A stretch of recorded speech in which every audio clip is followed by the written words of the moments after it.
Hello സുഹൃത്തുക്കളെ, ഇന്ന് രാത്രി നമ്മൾ പരിശോധിക്കാൻ പോകുന്നത് ലോക ചരിത്രത്തെ തന്നെ മാറ്റിമറിച്ച, ഇന്നും ജനങ്ങളുടെ മനസ്സിൽ ഭയത്തിൻ്റെയും ദുരൂഹതയുടെയും നിഴൽ വീഴ്ത്തി നിൽക്കുന്ന ഒരു വ്യക്തിയുടെ ജീവിതമാണ്. Osama bin Laden. സമ്പത്തിൻ്റെ കാര്യത്തിൽ ഒരു രാജകുമാരനെ പോലെ ജീവിക്കാമായിരുന്നിട്ടും തോക്കുകളും ഗുഹകളും തിരഞ്ഞെടുത്ത ഒരു മനുഷ്യൻ. 1957 സൗദി അറേബ്യയിലെ റിയാദിൽ തുടങ്ങി അഫ്ഗാനിസ്ഥാനിലെ പൊടിപിടിച്ച മലനിരകളിലൂടെ സഞ്ചരിച്ച് ഒടുവിൽ പാകിസ്ഥാനിലെ അബോട്ടാബാദിലെ ഒരു ഇരുണ്ട മുറിയിൽ അവസാനിച്ച ആ ജീവിതം സിനിമകളേക്കാൾ ഉദ്വേഗഭരിതമാണ്. സൗദി അറേബ്യയിലെ മണൽക്കാറ്റുകളിൽ നിന്ന് തുടങ്ങി ന്യൂയോർക്കിലെ അമ്പരച്ചുംബികൾ തകർത്തെറിഞ്ഞ് ഒടുവിൽ ലോകത്തിലെ ഏറ്റവും വലിയ സൈനിക ശക്തിയുടെ തോക്കിൻ മുനയിൽ തീർന്ന ആ കഥ. എങ്ങനെയാണ് കോടികൾ ആസ്തിയുള്ള ഒരു നിർമ്മാണ കമ്പനി മുതലാളിയുടെ മകൻ ലോകം മുഴുവൻ തിരിയുന്ന പിടികിട്ടാപ്പുള്ളിയായി മാറിയത്? എന്തായിരുന്നു അയാൾക്ക് വേണ്ടത്? 2011 ആ പാതിരാത്രിയിൽ സീലുകൾ വന്നിറങ്ങുന്നതുവരെ അയാൾ എങ്ങനെയാണ് ലോകത്തെ കബളിപ്പിച്ചു ജീവിച്ചത്? ഈ ചോദ്യങ്ങൾക്കെല്ലാമുള്ള ഉത്തരം തേടിയുള്ള ഒരു യാത്രയാണിത്. ആരും കാണാത്ത, ആരും കേൾക്കാത്ത ചില അധ്യായങ്ങൾ നമുക്കിന്ന് തുറന്നു നോക്കാം. ഒരു മിനിറ്റ് സുഹൃത്തുക്കളെ, കഥ തുടങ്ങുന്നതിന് മുമ്പ് ഒരു കാര്യം. നിങ്ങൾ ഈ രാത്രി യാത്രകൾ ശരിക്കും ആസ്വദിക്കുന്നുണ്ടെങ്കിൽ വീഡിയോ ലൈക്ക് ചെയ്യാനും സ്ലംബർ സാഗ സബ്സ്ക്രൈബ് ചെയ്യാനും മറക്കരുത്. പിന്നെ നിങ്ങൾ എവിടെ നിന്നാണ് ഇത് കേൾക്കുന്നത്, ഇപ്പോൾ അവിടെ എത്ര സമയമായി എന്നതിനെക്കുറിച്ച് ഒരു കമൻ്റ് ഇടുക. കാരണം ആരൊക്കെ എവിടെ നിന്നൊക്കെയാണ് ഈ കഥ കേൾക്കുന്നതെന്ന് എനിക്ക് അറിയാൻ താല്പര്യമുണ്ട്. ഇപ്പോൾ നിങ്ങളുടെ ബെഡ്റൂം ലൈറ്റുകൾ ഡിം ചെയ്യുക. നല്ലൊരു പശ്ചാത്തല ശബ്ദത്തിനായി ആ ഫാൻ ഓൺ ചെയ്യുക. ഇന്ന് രാത്രിയിലെ ഈ യാത്രയിലേക്ക് നമുക്ക് ഒരുമിച്ച് മുന്നോട്ട് പോകാം.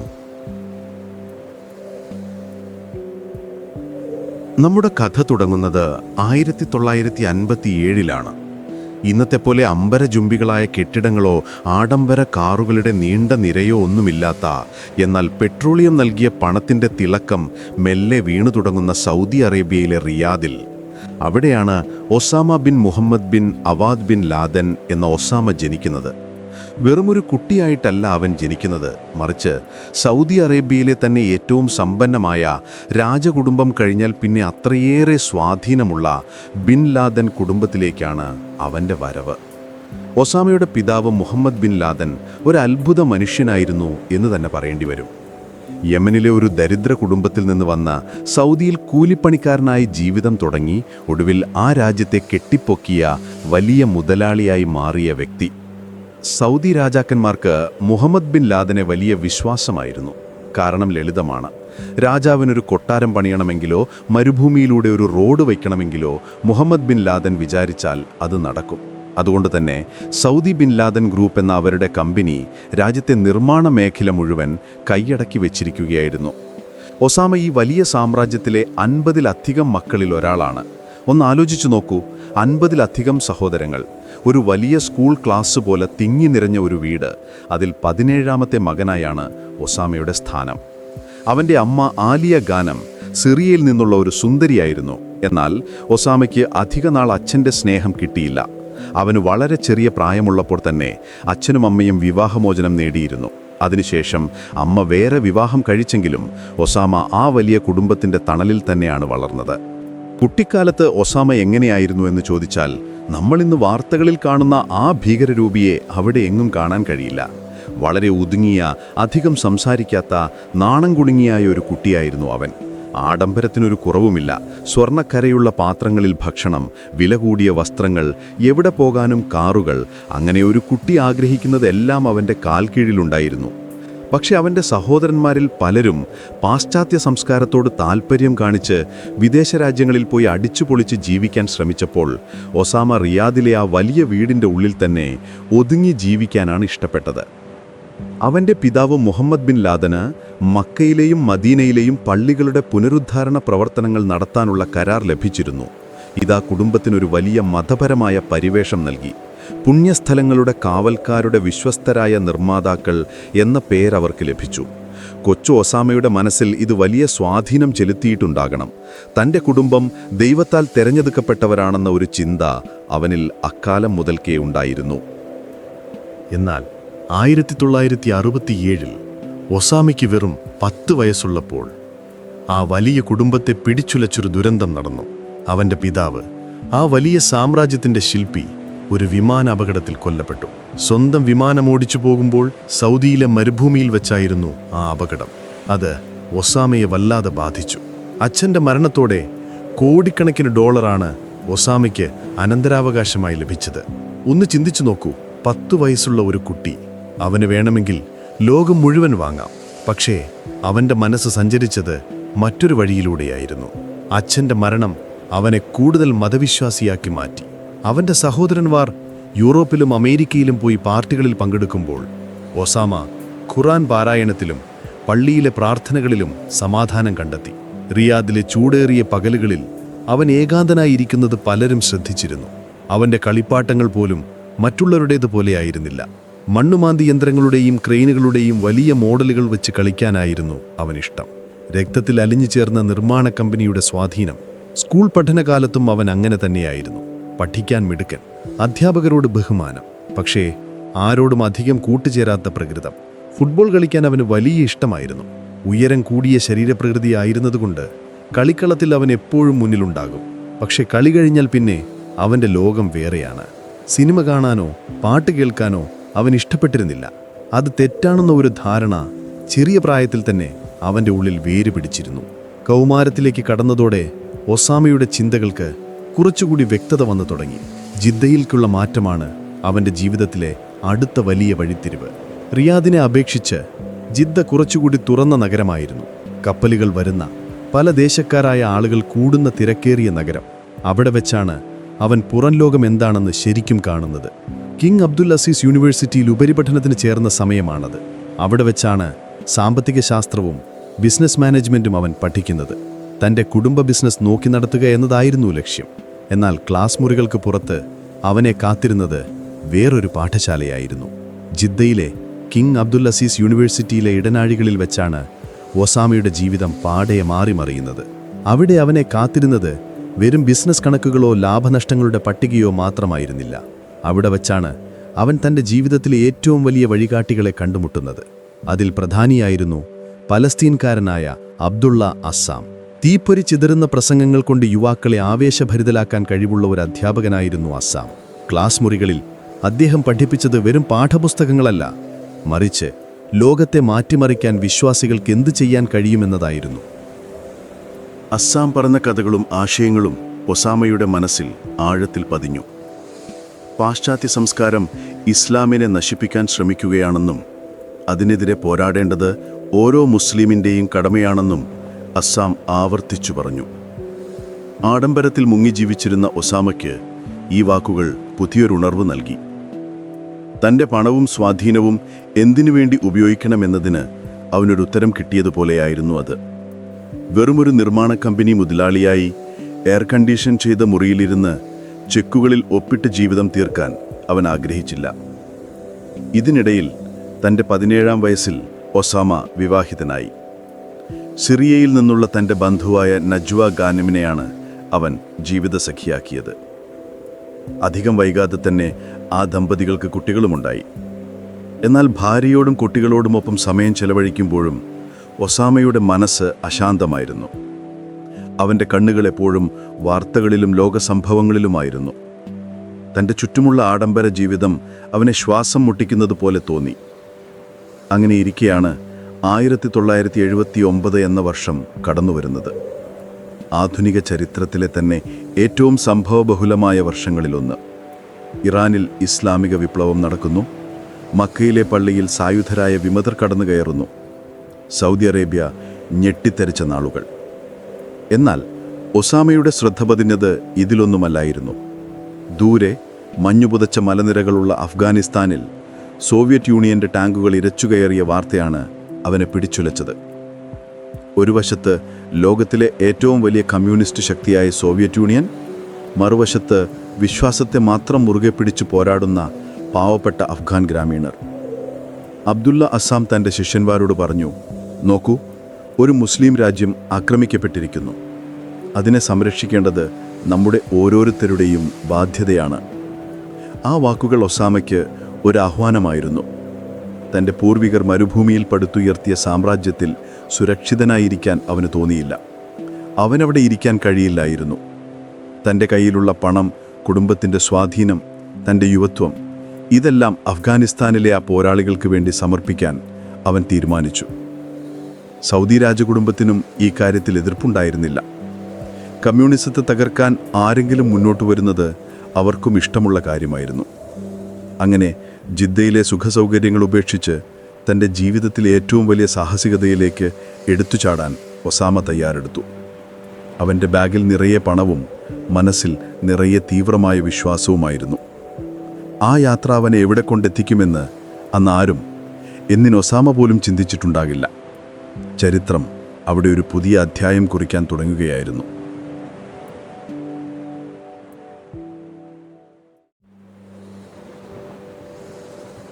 ജിദ്ദയിലെ എയർ കണ്ടീഷൻ ചെയ്ത മുറികളിൽ നിന്ന് ഒസാമ നേരെ വന്നിറങ്ങിയത് പാകിസ്ഥാനിലെ പെഷവാറിലേക്കാണ്. 1980കളുടെ തുടക്കത്തിൽ പെഷവാർ എന്ന് പറഞ്ഞാൽ ഇന്നത്തെ പോലെയല്ല. ലോകത്തിലെ എല്ലാ ചാരന്മാരും, ആയുധ കച്ചവടക്കാരും, അഭയാർത്ഥികളും തിങ്ങിപ്പാർക്കുന്ന ഒരു വിചിത്ര നഗരം. പൊടി നിറഞ്ഞ തെരുവുകൾ, എങ്ങും ചായക്കടകൾ, അതിനിടയിലൂടെ തോക്കുകൾ തൂക്കി നടക്കുന്ന ഗോത്രവർഗക്കാർ. അവിടേക്കാണ് നമ്മുടെ കോടീശ്വരൻ ഒരു വലിയ സ്യൂട്ട് കേസും നിറയെ സ്വപ്നങ്ങളുമായി വന്നിറങ്ങുന്നത്. ഒസാമ അവിടെ എത്തുമ്പോൾ അവനെ സ്വീകരിക്കാൻ വലിയൊരു ജനക്കൂട്ടം തന്നെ ഉണ്ടായിരുന്നു. കാരണം അഫ്ഗാൻ പോരാളികൾക്ക് അന്ന് ഏറ്റവും അത്യാവശ്യം വെറും പ്രാർത്ഥനകൾ മാത്രമായിരുന്നില്ല, പണമായിരുന്നു. ആ പണം കൊണ്ടുവന്നത് ഒസാമയാണ്. പെഷവാറിൽ ഒസാമ ഒരു രാജകുമാരനെ പോലെയാണ് പരിഗണിക്കപ്പെട്ടത്. 6 അടി 4 ഇഞ്ച് ഉയരമുള്ള, മെലിഞ്ഞ, എപ്പോഴും ശാന്തനായി സംസാരിക്കുന്ന ഈ സൗദി യുവാവ് എല്ലാവർക്കും ഒരു അത്ഭുതമായിരുന്നു. സാധാരണ അറബികൾ അവിടെ വരുന്നത് തോക്കെടുത്ത് ഫോട്ടോ എടുക്കാനും കുറച്ചു ദിവസം നിന്ന് തിരിച്ചു പോകാനുമാണ്. എന്നാൽ ഒസാമ വന്നത് നിൽക്കാൻ തന്നെയായിരുന്നു. അവൻ ആദ്യം ചെയ്തതെന്താണെന്നോ? യുദ്ധത്തിന് തോക്കുകൾ മാത്രമല്ല വേണ്ടതെന്ന് അവനറിയാമായിരുന്നു. അവൻ തൻ്റെ സൗദിയിലെ നിർമ്മാണ കമ്പനിയിൽ നിന്ന് വലിയ ബുൾഡോസറുകളും മണ്ണുമാന്തി യന്ത്രങ്ങളും അഫ്ഗാൻ അതിർത്തിയിലേക്ക് ഇറക്കുമതി ചെയ്തു. മലകൾ തുരന്ന് ഗുഹകളുണ്ടാക്കാനും റോഡുകൾ വയ്ക്കാനും പോരാളികൾക്ക് ഒളിച്ചിരിക്കാൻ ബങ്കറുകൾ പണിയാനും അവൻ തൻ്റെ എഞ്ചിനീയറിംഗ് ബുദ്ധി ഉപയോഗിച്ചു. ഈ സമയത്താണ് മക്താബ് അൽ ഖിദമത്ത് അഥവാ സർവീസസ് ബ്യൂറോ എന്നൊരു സ്ഥാപനം അവൻ തുടങ്ങുന്നത്. ഇതൊരു ട്രാവൽ ഏജൻസി പോലെയായിരുന്നു എന്ന് വേണമെങ്കിൽ പറയാം. പക്ഷേ വിനോദയാത്രയ്ക്കല്ല, മറിച്ച് യുദ്ധത്തിന് പോകുന്നവർക്ക് വേണ്ടിയുള്ള ഏജൻസി. ലോകത്തിൻ്റെ പല ഭാഗങ്ങളിൽ നിന്നും, അൾജീരിയയിൽ നിന്നും, ഈജിപ്തിൽ നിന്നും, സൗദിയിൽ നിന്നുമെല്ലാം യുദ്ധം ചെയ്യാൻ ആഗ്രഹിച്ചു വരുന്ന യുവാക്കൾക്ക് പെഷവാറിൽ താമസിക്കാനും ഭക്ഷണം കഴിക്കാനും പരിശീലനം നേടാനുമുള്ള എല്ലാ സൗകര്യങ്ങളും ഒസാമ ഒരുക്കി. ഇവർക്ക് ടിക്കറ്റ് എടുത്തു കൊടുക്കുന്നത് മുതൽ പോക്കറ്റ് മണി കൊടുക്കുന്നതുവരെ ഒസാമയുടെ പണമായിരുന്നു. ഗോൾഡൻ ചെയിൻ എന്നറിയപ്പെടുന്ന സൗദിയിലെ വമ്പൻ പണക്കാരുടെ ഒരു ശൃംഖലയിൽ നിന്ന് ഒസാമ ഫണ്ട് ശേഖരിച്ചു. അക്കാലത്ത് ഒസാമയുടെ കൂടെ എപ്പോഴും ഉണ്ടായിരുന്ന ഒരാളെപ്പറ്റി പറയാതെ ഈ കഥ മുന്നോട്ടു പോകില്ല. ഐമൻ അൽ സവാഹിറി, ഈജിപ്തിൽ നിന്നുള്ള ഒരു ഡോക്ടർ. കട്ടിയുള്ള കണ്ണട വെച്ച് എപ്പോഴും എന്തെങ്കിലും ചിന്തിച്ചു കൂട്ടുന്ന ബുദ്ധിജീവിയായ ഒരു മനുഷ്യൻ. ഒസാമയ്ക്ക് പണമുണ്ടായിരുന്നു, ജനപ്രീതിയുണ്ടായിരുന്നു. പക്ഷേ ഒരു ദീർഘകാല പദ്ധതിയില്ലായിരുന്നു. ആ വിടവ് നികത്തിയത് സവാഹിരിയാണ്. അഫ്ഗാനിലെ പൊടിപിടിച്ച കൂടാരങ്ങളിൽ വെച്ച് അവർ മണിക്കൂറുകളോളം സംസാരിച്ചു. വെറും അഫ്ഗാൻ യുദ്ധം മാത്രമല്ല, ലോകം മുഴുവൻ വ്യാപിക്കുന്ന ഒരു ഇസ്ലാമിക സാമ്രാജ്യം എങ്ങനെയുണ്ടാക്കാം എന്നതായിരുന്നു അവരുടെ ചർച്ച. സവാഹിരിയുടെ തന്ത്രങ്ങളും ഒസാമയുടെ പണവും ചേർന്നപ്പോഴവിടെ ഒരു പുതിയ കൂട്ടുകെട്ട് രൂപപ്പെടുകയായിരുന്നു. ആദ്യമൊക്കെ ഒസാമ യുദ്ധക്കളത്തിൽ നേരിട്ടിറങ്ങിയിരുന്നില്ല. അവൻ പിന്നിൽ നിന്ന് കാര്യങ്ങൾ നിയന്ത്രിക്കുന്ന മാനേജറായിരുന്നു. പണം കൊടുക്കുക, ആശുപത്രികൾ പണിയുക, വിധവകൾക്ക് പെൻഷൻ കൊടുക്കുക, ഇതൊക്കെയായിരുന്നു പണി. എന്നാൽ മെല്ലെ മെല്ലെ മറ്റുള്ളവർ യുദ്ധം ചെയ്യുന്നത് കണ്ട് അവന് വെറുതെയിരിക്കാൻ കഴിഞ്ഞില്ല. താനും രക്തസാക്ഷിയാകാൻ ആഗ്രഹിക്കുന്നു എന്ന് അവൻ സുഹൃത്തുക്കളോട് പറയാൻ തുടങ്ങി. അങ്ങനെയാണ് അവൻ തോക്കെടുക്കാൻ തീരുമാനിക്കുന്നത്. 1986ഓടെ അവൻ അഫ്ഗാനിസ്ഥാനിലെ ജാജി എന്ന സ്ഥലത്ത് സ്വന്തമായൊരു താവളം പണിതു. മസദ അൽ അൻസാർ അഥവാ സിംഹങ്ങളുടെ ഗുഹ എന്നായിരുന്നു അതിൻ്റെ പേര്. വെറും മണ്ണും കല്ലും കൊണ്ടല്ല, നല്ല കോൺക്രീറ്റ് ഇട്ട് ബലപ്പെടുത്തിയ ഒന്നാന്തരം ബങ്കറുകൾ. തൻ്റെ കൺസ്ട്രക്ഷൻ കമ്പനിയുടെ എല്ലാ കഴിവും അവൻ അവിടെ ഉപയോഗിച്ചു. ജാജിയിലെ ഈ താവളം സോവിയറ്റ് സൈന്യത്തിൻ്റെ കണ്ണിലെ കരടായി മാറി. ഒസാമ അവിടെയുണ്ടെന്നറിഞ്ഞതോടെ റഷ്യൻ വിമാനങ്ങൾ അവിടെ ബോംബ് മഴ പെയ്യിച്ചു. എന്നാൽ ഒസാമ കുലുങ്ങിയില്ല. അവൻ തൻ്റെ അറബ് പോരാളികളെ നയിച്ചുകൊണ്ട് മുൻനിരയിൽ തന്നെ നിന്നു. സോവിയറ്റ് കമാൻഡോകളായ സ്പെറ്റ്സ്നാസ് സൈന്യം മലകയറി വന്നപ്പോൾ ഒസാമയും സംഘവും ശക്തമായി തിരിച്ചടിച്ചു. യഥാർത്ഥത്തിൽ ആ യുദ്ധത്തിൽ ഒസാമയുടെ സൈന്യത്തിന് വലിയ നാശനഷ്ടങ്ങൾ സംഭവിച്ചിരുന്നു. പക്ഷേ പുറംലോകമറിഞ്ഞത് വേറൊരു കഥയാണ്. ഒരു പിടി അറബികൾ ലോകശക്തിയായ റഷ്യയെ തോൽപ്പിച്ചു എന്ന വാർത്ത കാട്ടുതീ പോലെ പടർന്നു. അതോടെ ഒസാമ വെറുമൊരു പണക്കാരനല്ല, മറിച്ച് ദൈവത്തിൻ്റെ പോരാളിയാണ് എന്നൊരു ബിംബം സൃഷ്ടിക്കപ്പെട്ടു. ജാജിയിലെ യുദ്ധം ഒസാമയുടെ ആത്മവിശ്വാസം വാനോളം ഉയർത്തി. വെടിയുണ്ടകൾ തലയ്ക്ക് മുകളിലൂടെ ചീറിപ്പായുമ്പോഴും തനിക്കൊന്നും സംഭവിച്ചില്ല എന്നത് അവനെ അത്ഭുതപ്പെടുത്തി. ദൈവം തന്നെ എന്തോ വലിയ കാര്യത്തിനു വേണ്ടി മാറ്റി നിർത്തിയിരിക്കുകയാണെന്ന് അവൻ ഉറച്ചു വിശ്വസിച്ചു. റഷ്യൻ സൈന്യം പിന്മാറാൻ തുടങ്ങിയ സമയം 1988 ഓഗസ്റ്റ് മാസം. അഫ്ഗാനിലെ യുദ്ധം ഏകദേശം അവസാനിക്കാറായി എന്ന് എല്ലാവർക്കും മനസ്സിലായി. ഇനി എന്തു ചെയ്യും? എല്ലാവരും അവരവരുടെ നാട്ടിലേക്ക് തിരിച്ചു പോകുമോ? ആ ചോദ്യത്തിന് ഉത്തരം കണ്ടെത്താൻ ഒസാമയും സവാഹിരിയും അബൂബൈദയും ഉൾപ്പെടെയുള്ള ഏതാനും ചിലർ പെഷാവാറിലെ ഒരു രഹസ്യ വീട്ടിൽ ഒത്തുകൂടി. അവിടെ വെച്ചാണ് ചരിത്രപ്രധാനമായ ആ തീരുമാനം അവർ എടുക്കുന്നത്. യുദ്ധം കഴിഞ്ഞാലും പിരിഞ്ഞുപോകാത്ത, ലോകത്തെവിടെയും പോയി യുദ്ധം ചെയ്യാൻ തയ്യാറുള്ള ഒരു സ്ഥിരം സൈന്യത്തെ ഉണ്ടാക്കണം. അതിനൊരു പേരും അവർ കണ്ടെത്തി: അൽ ഖ്വയ്ദ. അറബിയിൽ ഇതിൻ്റെ അർത്ഥം അടിത്തറ എന്നാണ്. അതായത് വരാനിരിക്കുന്ന വലിയ കെട്ടിടത്തിൻ്റെ അടിത്തറ. വെറും അഫ്ഗാനിസ്ഥാനിൽ മാത്രം ഒതുങ്ങി നിൽക്കുന്ന ഒന്നായിരുന്നില്ല അവരുടെ സ്വപ്നം. മുസ്ലിങ്ങൾ എവിടെയെല്ലാം അടിച്ചമർത്തപ്പെടുന്നുണ്ടോ അവിടെയെല്ലാം ചെന്ന് പോരാടുന്ന ഒരു ആഗോള സേന. ആ മീറ്റിംഗിൽ വെച്ച് അവർ ഒരു കരാറുണ്ടാക്കി. അതിലൊപ്പിട്ടവരാണ് അൽ ഖ്വയ്ദയുടെ ആദ്യത്തെ അംഗങ്ങൾ. ഈ സമയത്ത് ലോകം മുഴുവൻ സോവിയറ്റ് യൂണിയന്റെ പതനം ആഘോഷിക്കുകയായിരുന്നു. 1989 അവസാനത്തെ സോവിയറ്റ് ടാങ്കും അഫ്ഗാൻ അതിർത്തി കടന്ന് തിരിച്ചുപോയി. 10 വർഷം നീണ്ടുനിന്ന യുദ്ധത്തിൽ ലോകത്തിലെ ഏറ്റവും വലിയ സൈനിക ശക്തികളിലൊന്ന് തോറ്റു പിന്മാറി. ഇതിനു പിന്നിൽ അമേരിക്കയുടെ സ്റ്റിംഗർ മിസൈലുകളും പാകിസ്ഥാന്റെ സഹായവും അഫ്ഗാൻ ഗോത്രവർഗക്കാരുടെ സഹനവും ഒക്കെ ഉണ്ടായിരുന്നു. പക്ഷേ ഒസാമയും കൂട്ടലും വിശ്വസിച്ചത് വേറൊന്നാണ്. നമ്മുടെ വിശ്വാസവും ധൈര്യവും കൊണ്ടാണ് റഷ്യ തോറ്റത്. നമ്മളൊരു സൂപ്പർ പവറിനെ തകർത്തു. അങ്ങനെയെങ്കിൽ നമുക്കാരെയും തോൽപ്പിക്കാം. ഈയൊരു ചിന്തയാണ് ഒസാമയെ പിന്നീട് അപകടകാരിയാക്കി മാറ്റിയത്. സോവിയറ്റ് യൂണിയൻ തകർന്നതോടെ അവൻ്റെ മനസ്സിലൊരു അഹങ്കാരം വളർന്നു. താൻ വിചാരിച്ചാൽ ഏത് സാമ്രാജ്യത്തെയും മുട്ടുകുത്തിക്കാമെന്ന അഹങ്കാരം. അഫ്ഗാനിലെ പരുക്കൻ ജീവിതം അവനെ ആകെ മാറ്റിക്കളഞ്ഞിരുന്നു. ഒരു കാലത്ത് റിയാദിലെ കൊട്ടാരത്തിൽ മൃദുവായ മെത്തയിൽ കിടന്നുറങ്ങിയിരുന്ന ആ ചെറുപ്പക്കാരൻ ഇപ്പോൾ കല്ലും മുള്ളും നിറഞ്ഞ ഗുഹകളിൽ കിടന്നുറങ്ങാൻ ശീലിച്ചു. ഭക്ഷണം കുറച്ചു, സംസാരം കുറച്ചു. അവൻ്റെ കണ്ണുകളിൽ എപ്പോഴും ഒരു തീക്ഷ്ണതയുണ്ടായിരുന്നു. വരാനിരിക്കുന്ന യുദ്ധങ്ങളെക്കുറിച്ചുള്ള ചിന്തകളായിരുന്നു ആ മനസ്സ് നിറയെ. അഫ്ഗാൻ യുദ്ധം ജയിച്ച വീരപരിവേഷത്തോടെയാണ് അവൻ സൗദിയിലേക്ക് മടങ്ങാൻ തയ്യാറെടുക്കുന്നത്. അഫ്ഗാനിലെ മലനിരകളിൽ അവൻ വിതച്ച വിത്തുകൾ അൽ ഖ്വയ്ദ എന്ന വിഷവൃക്ഷമായി വളരാൻ തുടങ്ങിയിരുന്നു. പക്ഷെ ലോകം അപ്പോഴും ഇതൊന്നും ശ്രദ്ധിച്ചിരുന്നില്ല. അമേരിക്കയും പാകിസ്ഥാനും ഒസാമയെ കണ്ടത് ഒരു ഉപകാരിയായ സഖ്യകക്ഷിയായിട്ടാണ്. കമ്മ്യൂണിസ്റ്റുകാരെ തുരത്താൻ സഹായിച്ച ഒരു പണക്കാരൻ. എന്നാൽ ആ പണക്കാരൻ്റെ മനസ്സിലുണ്ടായിരുന്ന പ്ലാനുകൾ എന്താണെന്ന് അന്ന് CIA പോലും ഊഹിച്ചിരുന്നില്ല.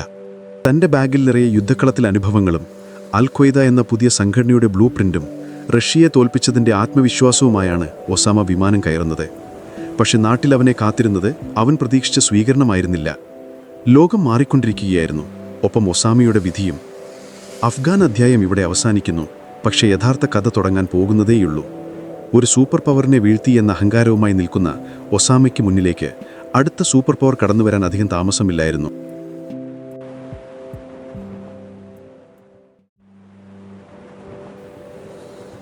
അഫ്ഗാനിസ്ഥാനിലെ സോവിയറ്റ് ടാങ്കുകൾ കത്തിയെരിയുന്ന കാഴ്ച കണ്ട് ആസ്വദിച്ച ശേഷം 1989 ഒസാമ ബിൻ ലാദൻ തൻ്റെ ജന്മനാടായ സൗദി അറേബ്യയിലേക്ക് തിരിച്ചെത്തി. ഇത്തവണ വിമാനത്തിൽ നിന്നിറങ്ങിയത് പണ്ട് നാണം കുണുങ്ങിയായി നടന്നിരുന്ന ആ പഴയ പയ്യനായിരുന്നില്ല. മറിച്ച് അള്ളാഹുവിൻ്റെ ശത്രുക്കളെ തോൽപ്പിച്ച, വെടിയുണ്ടകളെ ഭയക്കാത്ത ഒരു യുദ്ധവീരനായിരുന്നു. റിയാദിലെയും ജിദ്ദയിലെയും ജനങ്ങൾ അവനെ ആരാധനയോടെ നോക്കി. പള്ളികളിൽ അവന് വമ്പൻ സ്വീകരണങ്ങൾ ലഭിച്ചു. യുവാക്കൾ അവൻ്റെ കഥകൾ കേൾക്കാൻ തിക്കിത്തിരക്കി. കാര്യങ്ങൾ ഇങ്ങനെയൊക്കെ ആണെങ്കിലും അവൻ്റെ മനസ്സിൽ അപ്പോഴും യുദ്ധം അവസാനിച്ചിരുന്നില്ല. ഈ സമയത്താണ് സൗദി അറേബ്യയുടെ തൊട്ടയൽപ്പക്കത്ത് വലിയൊരു പ്രശ്നം പുകഞ്ഞു തുടങ്ങിയത്. 1990 ഓഗസ്റ്റ് മാസം ഇറാഖിൻ്റെ ഏകാധിപതി സദ്ദാം ഹുസൈൻ ഒരു സുപ്രഭാതത്തിൽ കുവൈത്തിനെ ആക്രമിച്ചു. വെറും മണിക്കൂറുകൾക്കുള്ളിൽ ആ ചെറിയ രാജ്യം സദ്ദാമിൻ്റെ സൈന്യത്തിനു മുന്നിൽ തകർന്നടിഞ്ഞു. സൗദി രാജകുടുംബം ഭയന്ന് വിറച്ചുപോയി. കാരണം കുവൈത്ത് പിടിച്ചടക്കിയ സദ്ദാമിൻ്റെ അടുത്ത ലക്ഷ്യം സൗദിയിലെ എണ്ണപ്പാടങ്ങളാണെന്ന് അവർക്ക് തോന്നി. ഇറാഖിൻ്റെ ടാങ്കുകൾ സൗദി അതിർത്തിയിൽ വന്ന് മുരൾച്ച തുടങ്ങിയതോടെ റിയാദിലെ കൊട്ടാരങ്ങളിൽ ഉറക്കമില്ലാത്ത രാത്രികളായി. രാജ്യം വലിയൊരു പ്രതിസന്ധിയിലാണെന്നറിഞ്ഞ ഒസാമ ഉടൻ തന്നെ സൗദി പ്രതിരോധ മന്ത്രിയായ പ്രിൻസ് സുൽത്താനെ കാണാൻ ചെന്നു. അന്ന് നടന്ന ആ കൂടിക്കാഴ്ച ചരിത്രത്തിലെ തന്നെ ഏറ്റവും കൗതുകകരമായ നിമിഷങ്ങളിലൊന്നായിരുന്നു. കൊട്ടാരത്തിലെ തണുപ്പുള്ള മുറിയിൽ ഭൂപടങ്ങൾ നിവർത്തിവെച്ച് ഒസാമ തൻ്റെ പദ്ധതി അവതരിപ്പിച്ചു. നിങ്ങൾ പേടിക്കേണ്ടതില്ല, സദ്ദാമിൻ്റെ ടാങ്കുകളെ തടയാൻ എനിക്ക് കഴിയും. അഫ്ഗാനിലെ മലനിരകളിൽ റഷ്യയെ വിറപ്പിച്ച എൻ്റെ വിശ്വസ്തരായ പോരാളികളെ ഞാൻ ഇങ്ങോട്ടിറക്കാം. നമുക്ക് വിശുദ്ധ മക്കയെയും മദീനയെയും സംരക്ഷിക്കാം. സൗദി രാജകുമാരന്മാർക്ക് ചിരിക്കണോ അതോ കരയണോ എന്നറിയാത്ത അവസ്ഥയായി. കാരണം സദ്ദാം ഹുസൈൻ്റെ കയ്യിലുള്ളത് അത്യാധുനിക ടാങ്കുകളും മിസൈലുകളും രാസായുധങ്ങളുമാണ്. അതിനെ നേരിടാൻ തോക്കും പിടിച്ചു നിൽക്കുന്ന കുറച്ച് താടിക്കാരെ അയക്കാമെന്ന് പറയുന്നത് സാമാന്യ ബുദ്ധിക്ക് നിരക്കുന്നതായിരുന്നില്ല. ഒസാമയുടെ ആത്മവിശ്വാസം കണ്ട് അവർ അത്ഭുതപ്പെട്ടു. പക്ഷേ സൈനികമായ യാഥാർത്ഥ്യം അതായിരുന്നില്ല. ഒസാമ പറഞ്ഞത് വിശ്വാസമുണ്ടെങ്കിൽ ഏത് ആയുധത്തെയും തോൽപ്പിക്കാമെന്നാണ്. എന്നാൽ രാജാവിന് വേണ്ടത് വിശ്വാസം മാത്രമായിരുന്നില്ല, ഉറപ്പുള്ള സുരക്ഷയായിരുന്നു. അങ്ങനെ സൗദി ഭരണകൂടം ഒസാമയുടെ വാഗ്ദാനം സ്നേഹപൂർവ്വം നിരസിച്ചു. എന്നിട്ട് അവർ ചെയ്ത കാര്യമാണ് ഒസാമയെ ശരിക്കും ഞെട്ടിച്ചു കളഞ്ഞത്. ഇസ്ലാം മതത്തിൻ്റെ ഈറ്റില്ലമായ സൗദി അറേബ്യ സംരക്ഷിക്കാൻ അവർ സഹായം അഭ്യർത്ഥിച്ചത് അമേരിക്കയോടാണ്. അതൊരു വലിയ തിരിച്ചടിയായിരുന്നു. പ്രവാചകന്റെ മങ്ങിൽ അവിശ്വാസികളായ അമേരിക്കൻ പട്ടാളക്കാർ ബൂട്ടിട്ട് നടക്കുന്നത് ആലോചിക്കാൻ പോലും ഒസാമയ്ക്ക് കഴിഞ്ഞില്ല. George H.W. ബുഷിൻ്റെ ഉത്തരവ് പ്രകാരം ഓപ്പറേഷൻ ഡെസേർട്ട് ഷീൽഡ് ആരംഭിച്ചു. ലക്ഷക്കണക്കിന് അമേരിക്കൻ സൈനികർ സൗദിയിലെ മരുഭൂമിയിൽ തമ്പടിച്ചു. ഇത് ഒസാമയെ സംബന്ധിച്ചിടത്തോളം വലിയൊരു ചതിയായിരുന്നു. നമ്മുടെ നാട് കാക്കാൻ നമുക്ക് കഴിവില്ലേ? എന്തിനാണ് പുറത്തുനിന്ന് ആളുകളെ വിളിക്കുന്നത് എന്നവൻ പരസ്യമായി ചോദിക്കാൻ തുടങ്ങി. അമേരിക്കൻ സൈനികർ സൗദിയിലെത്തിയത് വെറും സംരക്ഷണത്തിനല്ല, മറിച്ച് അവിടുത്തെ എണ്ണ സമ്പത്ത് കൈക്കലാക്കാനും മുസ്ലിം സംസ്കാരത്തെ നശിപ്പിക്കാനുമാണെന്ന് അവൻ ഉറച്ചു വിശ്വസിച്ചു. അമേരിക്കൻ പട്ടാളക്കാർ മരുഭൂമിയിൽ ബേസ്ബോൾ കളിക്കുന്നതും പാശ്ചാത്യ സംഗീതം കേൾക്കുന്നതും അവരുടെ സംസ്കാരം അങ്ങോട്ട് കൊണ്ടുവരുന്നതും ഒസാമയെ വല്ലാതെ പ്രകോപിപ്പിച്ചു. തൻ്റെ മുന്നറിയിപ്പുകൾ ആരും കേൾക്കുന്നില്ലെന്ന് കണ്ടപ്പോൾ ഒസാമയുടെ സ്വരം കടുത്തു. പള്ളികളിലെ പ്രസംഗങ്ങളിൽ അവൻ സൗദി രാജകുടുംബത്തെ പരോക്ഷമായി വിമർശിക്കാൻ തുടങ്ങി. 2 പുണ്യഗേഹങ്ങളുടെ കാവൽക്കാരെന്ന് സ്വയം വിശേഷിപ്പിക്കുന്നവർ തന്നെ ആ ഗേഹങ്ങളെ അന്യർക്ക് വിട്ടുകൊടുക്കുന്നു എന്ന തരത്തിലുള്ള പ്രസംഗങ്ങൾ കാസറ്റുകളിലാക്കി രാജ്യം മുഴുവൻ പ്രചരിച്ചു. 90കളിൽ വാട്സാപ്പോ ഫേസ്ബുക്കോ ഇല്ലല്ലോ. അന്നത്തെ വിപ്ലവം നടന്നിരുന്നത് ഓഡിയോ കാസറ്റുകളിലൂടെയായിരുന്നു. ഒസാമയുടെ ഘനഗാംഭീര്യമുള്ള ശബ്ദം സൗദിയിലെ യുവാക്കളുടെ കാതുകളിൽ മുഴങ്ങിത്തുടങ്ങി. സൗദി അറേബ്യയിലെ മണ്ണിൽ അമേരിക്കൻ പതാക ഉയർന്നു പാറുന്നത് കണ്ട് ഒസാമയുടെ രക്തം തിളച്ചു. എന്നാൽ ഒസാമയുടെ ഈ പരസ്യമായ വിമർശനങ്ങൾ സൗദി ഭരണകൂടത്തെ വല്ലാതെ ചൊടിപ്പിച്ചു. അവർ അവനെ വിളിപ്പിച്ച് താക്കീത് നൽകി.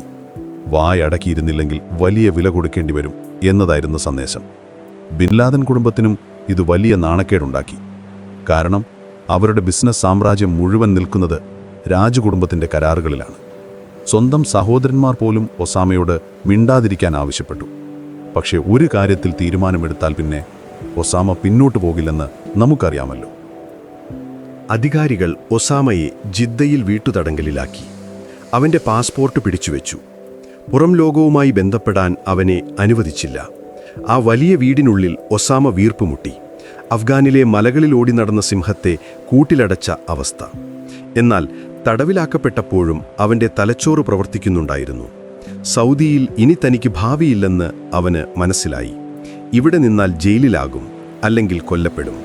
തൻ്റെ ആശയങ്ങൾ നടപ്പിലാക്കണമെങ്കിൽ ഇവിടെ നിന്ന് രക്ഷപ്പെട്ടേ തീരൂ. അപ്പോഴാണ് സുഡാനിൽ ഒരു പുതിയ മാറ്റം നടക്കുന്നത്. അവിടെ ഹസൻ അൽ തുറാബി എന്ന മതപണ്ഡിതൻ്റെ നേതൃത്വത്തിൽ ഒരു ഇസ്ലാമിക സർക്കാർ അധികാരത്തിൽ വന്നിരുന്നു. അവർ ഒസാമയെപ്പോലെയുള്ള ആളുകളെ അങ്ങോട്ട് ക്ഷണിക്കുന്നുണ്ടായിരുന്നു. ഒസാമയ്ക്ക് അത് വലിയൊരവസരമായി തോന്നി.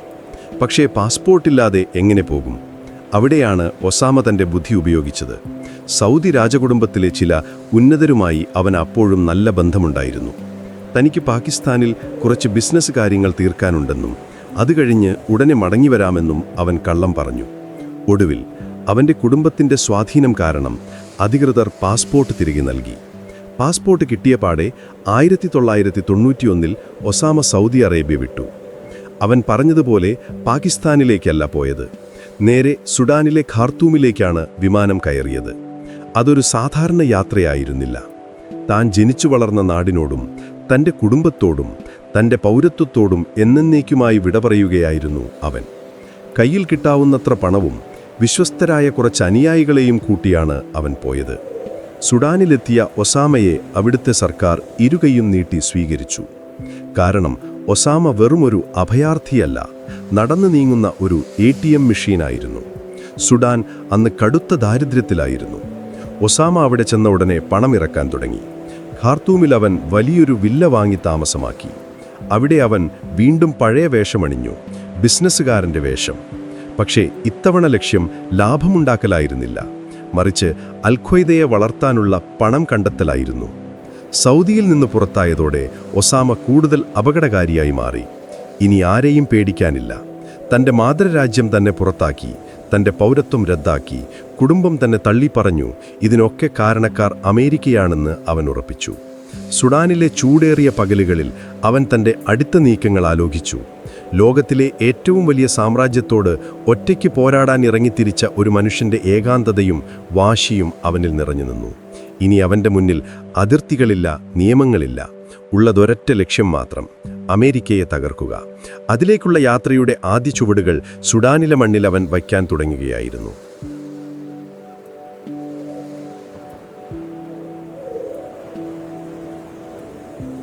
സുഡാനിലെ ഖാർത്തൂമിൽ വിമാനമിറങ്ങിയ ഒസാമയെ കാത്തിരുന്നത് തികച്ചും വ്യത്യസ്തമായൊരു ലോകമായിരുന്നു. റിയാദിലെ ആഡംബരമോ അഫ്ഗാനിലെ വെടിയൊച്ചമറോ അവിടെ ഉണ്ടായിരുന്നില്ല. പകരം ഉഷ്ണക്കാറ്റ് വീശുന്ന നീല നൈൽ നദിയും വെള്ള നൈൽ നദിയും കൂടിച്ചേരുന്ന ഒരു ശാന്തമായ നഗരം. ഒസാമ അവിടെ ഒരു പുതിയ അവതാരമെടുത്തു. പഴയ പട്ടാളക്കുപ്പായം മാറ്റി വെള്ള ജുബ്ബയും തലപ്പാവും അണിഞ്ഞ് കയ്യിലൊരു വടിയും പിടിച്ചു നടക്കുന്ന ഒരു ശരാശരി സുഡാനീസ് കർഷകനെ പോലെ അവൻ മാറി. ആരും കണ്ടാൽ പറയില്ല, ഇതാണ് ലോകം വിറപ്പിക്കാൻ പോകുന്ന ഭീകരനെന്ന്. അബൂ അബ്ദുള്ള എന്നായിരുന്നു അവിടെ അവൻ അറിയപ്പെട്ടിരുന്നത്. സുഡാനിൽ ഒസാമ ചെയ്ത കാര്യങ്ങൾ കേട്ടാൽ നിങ്ങൾക്ക് അത്ഭുതം തോന്നും. അവൻ അവിടെ ബോംബുണ്ടാക്കുകയായിരുന്നില്ല, മറിച്ച് കൃഷി ചെയ്യുകയായിരുന്നു. അതെ, സൺഫ്ലവർ അഥവാ സൂര്യകാന്തി പൂക്കൾ കൃഷി ചെയ്യുക, എള്ളു വിതയ്ക്കുക, തണ്ണിമത്തൻ വിളയിക്കുക. ഇതൊക്കെയായിരുന്നു അവൻ്റെ പ്രധാന പണി. അൽ ഹിജറ എന്ന പേരിൽ ഒരു നിർമ്മാണ കമ്പനിയും വാദി അൽ അക്കീഖ് എന്ന പേരിൽ ഒരു കാർഷിക കമ്പനിയും അവൻ തുടങ്ങി. സുഡാനിലെ വരണ്ട മണ്ണിൽ എന്തു വിളയിക്കാമെന്ന് അവൻ പരീക്ഷിച്ചു നോക്കി. വലിയ ട്രാക്ടറുകൾ ഓടിച്ചും കൃഷിയിടങ്ങളിലൂടെ കുതിരസവാരി നടത്തിയും അവൻ സമയം ചെലവഴിച്ചു. എന്നാൽ ഒസാമയുടെ ഏറ്റവും വലിയ സംഭാവന അതൊന്നുമായിരുന്നില്ല. ഖാർത്തൂമിൽ നിന്ന് പോർട്ട് സുഡാനിലേക്കുള്ള ഹൈവേ, ഏകദേശം 1200 കിലോമീറ്റർ നീളമുള്ളൊരു വമ്പൻ റോഡ്. സുഡാനിലെ ജനങ്ങൾക്ക് അതൊരു സ്വപ്നമായിരുന്നു. ഒസാമ തൻ്റെ എഞ്ചിനീയറിംഗ് ബുദ്ധിയും പണവും ഉപയോഗിച്ച് ആ റോഡ് പണിതു നൽകി. ഇന്നും സുഡാനിലെ ജനങ്ങൾ ആ റോഡിലൂടെ പോകുമ്പോൾ ഒസാമയെ ഓർക്കാറുണ്ട്. ഇതൊക്കെ കാണുമ്പോൾ പുറമേ നിന്നുള്ളവർക്ക് തോന്നും ഒസാമ ആകെ നന്നായി എന്ന്. ബിസിനസ്സിൽ ശ്രദ്ധിച്ച് ലാഭമുണ്ടാക്കി കുടുംബത്തോടൊപ്പം സമാധാനമായി ജീവിക്കാൻ അവൻ തീരുമാനിച്ചുവെന്ന് CIA പോലും തെറ്റിദ്ധരിച്ചു പോയ നിമിഷങ്ങൾ. പക്ഷേ ഈ സൂര്യകാന്തി പാടങ്ങൾക്കും ടാർ റോഡുകൾക്കും അടിയിൽ മറ്റൊന്നുണ്ടായിരുന്നു. ഒസാമയുടെ കമ്പനികളിൽ ജോലിക്കാരായി വന്നിരുന്നത് സാധാരണക്കാരല്ലായിരുന്നു. അഫ്ഗാൻ യുദ്ധം കഴിഞ്ഞ് തൊഴിലില്ലാതെ അലയുന്ന പഴയ പോരാളികൾ, ഈജിപ്തിലെയും അൾജീരിയയിലെയും ജയിലുകളിൽ നിന്ന് രക്ഷപ്പെട്ടവർ, ഇവരൊക്കെയായിരുന്നു അവിടെ ട്രാക്ടർ ഓടിച്ചിരുന്നത്. പകൽ അവർ മണ്ണിൽ പണിയെടുക്കും, രാത്രിയാകുമ്പോൾ ആ കൃഷിയിടങ്ങൾ പരിശീലന ക്യാമ്പുകളായി മാറും. ഒസാമ അവർക്ക് ശമ്പളവും താമസ സൗകര്യവും നൽകി സംരക്ഷിച്ചു. ചുരുക്കത്തിൽ ലോകത്തിലെ എല്ലാ ഭീകരർക്കും സുരക്ഷിതമായി വന്ന് താമസിക്കാനുള്ള ഒരു 5 സ്റ്റാർ റിസോർട്ടായി ഒസാമ സുഡാനെ മാറ്റിയിരുന്നു. ഒസാമയുടെ ഖാർത്തൂമിലെ വീട് എപ്പോഴും സജീവമായിരുന്നു. 3 ഭാര്യമാരും മക്കളും അടങ്ങുന്ന വലിയ കുടുംബം. അവൻ്റെ മക്കൾക്ക് ആ വീട് ഒരു അത്ഭുത ലോകമായിരുന്നു. മുറ്റത്ത് കുതിരകൾ, നായ്ക്കൾ, വിവിധതരം പക്ഷികൾ. ഒസാമ മക്കളെ കൂട്ടി നൈൽ നദിക്കരയിൽ പിക്നിക്കിന് പോകും. അവരോടൊപ്പം ഫുട്ബോൾ കളിക്കും. അവൻ്റെ മകൻ ഒമർ പിന്നീട് പറഞ്ഞിട്ടുണ്ട്, ഉപ്പ ഞങ്ങളെ മരുഭൂമിയിൽ കൊണ്ടുപോയി മണലിൽ കിടത്തി ഉറക്കുമായിരുന്നു. സുഖസൗകര്യങ്ങളില്ലാതെ ജീവിക്കാൻ പഠിക്കണം എന്നെപ്പോഴും പറയുമായിരുന്നു. കാഠിന്യമുള്ള ജീവിതം ശീലിക്കാൻ വേണ്ടിയായിരുന്നു ആ പരിശീലനം. ഇതിനിടയിൽ ഒസാമയുടെ ബിസിനസ് സാമ്രാജ്യം വളർന്നു. തുകൽ സംസ്കരണം, ഫർണിച്ചർ നിർമ്മാണം, എന്തിന് ബേക്കറി വരെ അവൻ നടത്തിയിരുന്നു. പക്ഷേ സുഡാൻ സർക്കാർ കടുത്ത സാമ്പത്തിക പ്രതിസന്ധിയിലായിരുന്നു. റോഡ് പണിത വകയിൽ ഒസാമയ്ക്ക് കിട്ടാനുള്ള കോടിക്കണക്കിന് രൂപ സർക്കാർ നൽകിയില്ല. പകരം അവർ അവന് ഭൂമി പതിച്ചു നൽകി. പക്ഷേ മണൽ വിറ്റാൽ തോക്ക് വാങ്ങാൻ കിട്ടില്ലല്ലോ. ഒസാമയുടെ കയ്യിലെ പണം മെല്ലെ തീർന്നു തുടങ്ങി. പണ്ട് വെള്ളം പോലെ പണം ചെലവാക്കിയിരുന്ന ഒസാമ ഇപ്പോൾ ഓരോ ചെലവും കണക്ക് കൂട്ടി നോക്കാൻ തുടങ്ങി. അതിനിടെയാണ് മറ്റൊരു രസകരമായ കാര്യം. അക്കാലത്ത് ലോകപ്രശസ്തനായ മറ്റൊരു പിടികിട്ട പുള്ളി കൂടി സുഡാനിലുണ്ടായിരുന്നു. Carlos the Jackal. വിപ്ലവകാരിയും കൊലയാളിയുമായ കാർലോസ് ഒസാമ താമസിച്ചിരുന്ന അതേ തെരുവിനടുത്തായിരുന്നു കാർലോസും താമസിച്ചിരുന്നത് എന്ന് പറയപ്പെടുന്നു. 2 ഭീകരർ ഒരേ നഗരത്തിൽ ഒരേ സമയത്ത്. അവർ തമ്മിൽ കണ്ടിട്ടുണ്ടോ എന്ന് വ്യക്തമല്ല. എങ്കിലും അതൊരു വിചിത്രമായ യാദൃച്ഛികതയായിരുന്നു. തീവ്രവാദികളുടെ ഒരു ആഗോള സമ്മേളനം പോലെയായിരുന്നു അന്നത്തെ ഖാർത്തൂം. പുറമേ ശാന്തമായിരുന്നെങ്കിലും ഒസാമയുടെ ഉള്ളിൽ അമേരിക്കയോടുള്ള പക കനലായി എരിയുന്നുണ്ടായിരുന്നു. 1993 സൊനാലിയയിൽ വെച്ച് അമേരിക്കൻ സൈനികർ ആക്രമിക്കപ്പെട്ടപ്പോൾ അതിന് പിന്നിൽ ഒസാമയുടെ ആളുകളാണെന്ന് അഭ്യൂഹം പരന്നു. ബ്ലാക്ക് ഹോക്ക് ഡൗൺ എന്ന് നമ്മൾ സിനിമയിൽ കണ്ട ആ സംഭവം. ഒസാമ അത് പരസ്യമായി സമ്മതിച്ചില്ലെങ്കിലും തൻ്റെ അനുയായികൾക്ക് അവിടെ പരിശീലനം നൽകിയിട്ടുണ്ടെന്ന് അവൻ പിന്നീട് അവകാശപ്പെട്ടിരുന്നു. ഇത് അമേരിക്കയുടെ ശ്രദ്ധ സുഡാനിലേക്ക് തിരിക്കാൻ കാരണമായി. ഒരു സിവിലിയൻ കോൺട്രാക്ടർ എന്ന മുഖം മൂടി അഴിഞ്ഞു വീഴാൻ തുടങ്ങുകയായിരുന്നു. സുഡാനിലെ ജീവിതം ഒസാമ വിചാരിച്ചത്ര സുരക്ഷിതമായിരുന്നില്ല.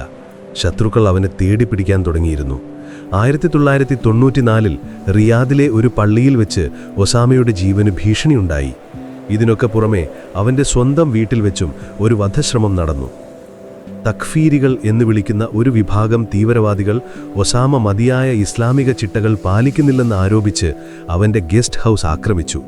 വെടിയൊച്ച കേട്ടതും ഒസാമ തൻ്റെ കിടപ്പുമുറിയിൽ നിന്ന് AK-47 തോക്കുമെടുത്ത് പുറത്തേക്ക് ചാടി. അവൻ്റെ അംഗരക്ഷകർ അക്രമികളെ വെടിവീഴ്ചു വീഴ്ത്തി. ആ സംഭവത്തിൽ ഒസാമ കഷ്ടിച്ചാണ് രക്ഷപ്പെട്ടത്.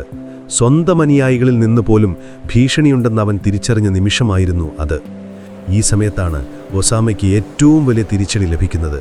അവൻ്റെ മാതൃരാജ്യമായ സൗദി അറേബ്യ അവനെതിരെ കടുത്ത നടപടി സ്വീകരിച്ചു. 1994 സൗദി ഭരണകൂടം ഒസാമയുടെ പൗരത്വം റദ്ദാക്കി. ഇനി മുതൽ അവൻ സൗദി പൗരനല്ല, വെറും ഒരു രാജ്യമില്ലാത്ത മനുഷ്യൻ. പോരാത്തതിന് സൗദിയിലുള്ള അവൻ്റെ എല്ലാ സ്വത്തുക്കളും ബാങ്ക് അക്കൗണ്ടുകളും മരവിപ്പിച്ചു. കുടുംബം അവനുമായുള്ള എല്ലാ ബന്ധവും വിച്ഛേദിച്ചു.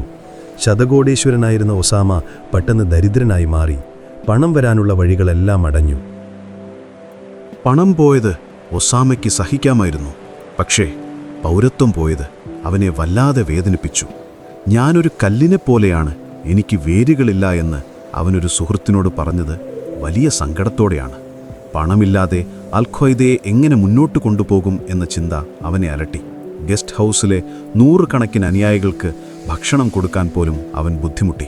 ചിലപ്പോൾ വെറും റൊട്ടിയും തൈരും മാത്രമായിരുന്നു അവരുടെ ഭക്ഷണം. അമേരിക്കയും സൗദിയും സുഡാൻ സർക്കാരിന് മേൽ സമ്മർദ്ദം ചെലുത്താൻ തുടങ്ങി. ഒസാമയെ അവിടെ വച്ചിരുന്നാൽ നിങ്ങൾ വലിയ വില കൊടുക്കേണ്ടി വരും എന്നവർ ഭീഷണിപ്പെടുത്തി. സുഡാൻ ഒരു ദരിദ്ര രാജ്യമാണ്.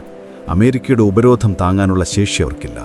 ഒടുവിൽ സുഡാൻ ഭരണകൂടം ഗതികെട്ട് ഒസാമയോട് പറഞ്ഞു, ക്ഷമിക്കണം, നിങ്ങൾ ഇവിടെ നിന്ന് പോയേ തീരൂ, ഞങ്ങൾക്ക് വേറെ വഴിയില്ല. 5 വർഷം കൊണ്ട് താൻ പടുത്തുയർത്തിയതെല്ലാം ഉപേക്ഷിച്ചു പോകണം. താൻ പണിത റോഡുകൾ, താൻ നട്ടുവളർത്തിയ സൂര്യകാന്തി പാടങ്ങൾ, തൻ്റെ കുതിരകൾ എല്ലാം അവിടെ ഉപേക്ഷിക്കണം. എവിടേക്ക് പോകും? അതാണ് അടുത്ത ചോദ്യം. സൗദിയിലേക്ക് തിരിച്ചു പോകാൻ പറ്റില്ല, അവിടെ ജയിൽ കാത്തിരിക്കുന്നു. ഈജിപ്തിലോ ജോർദാനിലോ പോയാൽ അവർ പിടിച്ച് അമേരിക്കയ്ക്ക് കൊടുക്കും. യൂറോപ്പ് ചിന്തിക്കാൻ പോലും പറ്റില്ല. ഒടുവിൽ ഒസാമയുടെ മുന്നിൽ അവശേഷിച്ചത് ഒരേയൊരു വഴിയാണ്, അഫ്ഗാനിസ്ഥാൻ. നിയമങ്ങളില്ലാത്ത, ആരും ചോദിക്കാനില്ലാത്ത, തോക്കിൻ്റെ ഭാഷ മാത്രം സംസാരിക്കുന്ന അഫ്ഗാൻ മലനിരകൾ. അങ്ങോട്ട് തിരിച്ചു പോകാൻ അവൻ തീരുമാനിച്ചു. 1996 മെയ് മാസം ചൂട് കത്തി നിൽക്കുന്ന ഒരു ഉച്ചനേരത്ത് ഒസാമയും കുടുംബവും വിശ്വസ്തരായ കുറച്ചുപേരും ഖാർത്തൂം വിമാനത്താവളത്തിലെത്തി. ചാർട്ടർ ചെയ്ത ഒരു പഴയ വിമാനത്തിലാണ് യാത്ര. കയ്യിലുണ്ടായിരുന്ന കാർഷിക ഉപകരണങ്ങളും നിർമ്മാണ യന്ത്രങ്ങളും എല്ലാം അവൻ സുഡാൻ സർക്കാരിന് വിട്ടുനൽകി, ഒരൊറ്റ രൂപ പോലും പ്രതിഫലം വാങ്ങാതെ. വിമാനം പറന്നുയരുമ്പോൾ താഴെ താനുണ്ടാക്കിയ സാമ്രാജ്യം ചുരുങ്ങി ചുരുങ്ങി ഇല്ലാതാകുന്നത് അവൻ ജനാലയിലൂടെ കണ്ടു. കയ്യിൽ പണമില്ല, സ്വന്തമായി രാജ്യമില്ല, ലോകം മുഴുവൻ ശത്രുക്കൾ. പക്ഷേ ഒസാമയുടെ കണ്ണുകളിൽ പരാജയഭാവമില്ലായിരുന്നു. പകരം അവിടെ തിളങ്ങിയിരുന്നത് പ്രതികാരത്തിൻ്റെ വെളിച്ചമായിരുന്നു. സുഡാനിലെ ഈ 5 വർഷം അവനെ പാകപ്പെടുത്തിയിരുന്നു. ഇനി ഒളിച്ചുകളിയില്ല, ഇനി നേരിട്ടുള്ള യുദ്ധം. അഫ്ഗാനിലെ ഗുഹകളിൽ ചെന്നിരുന്ന് തന്നെ നാടുകടത്തിയവർക്കും തന്നെ വേട്ടയാടുന്നവർക്കുമെതിരെ ഒരു കൊടുങ്കാട്ട് അഴിച്ചുവിടാൻ അവൻ തയ്യാറെടുക്കുകയായിരുന്നു. ശൂന്യമായ കൈകളോടെയാണ് അവൻ മടങ്ങുന്നതെങ്കിലും അവൻ്റെ മനസ്സു നിറയെ ലോകത്തെ ഞെട്ടിക്കാനുള്ള വലിയ പദ്ധതികളായിരുന്നു.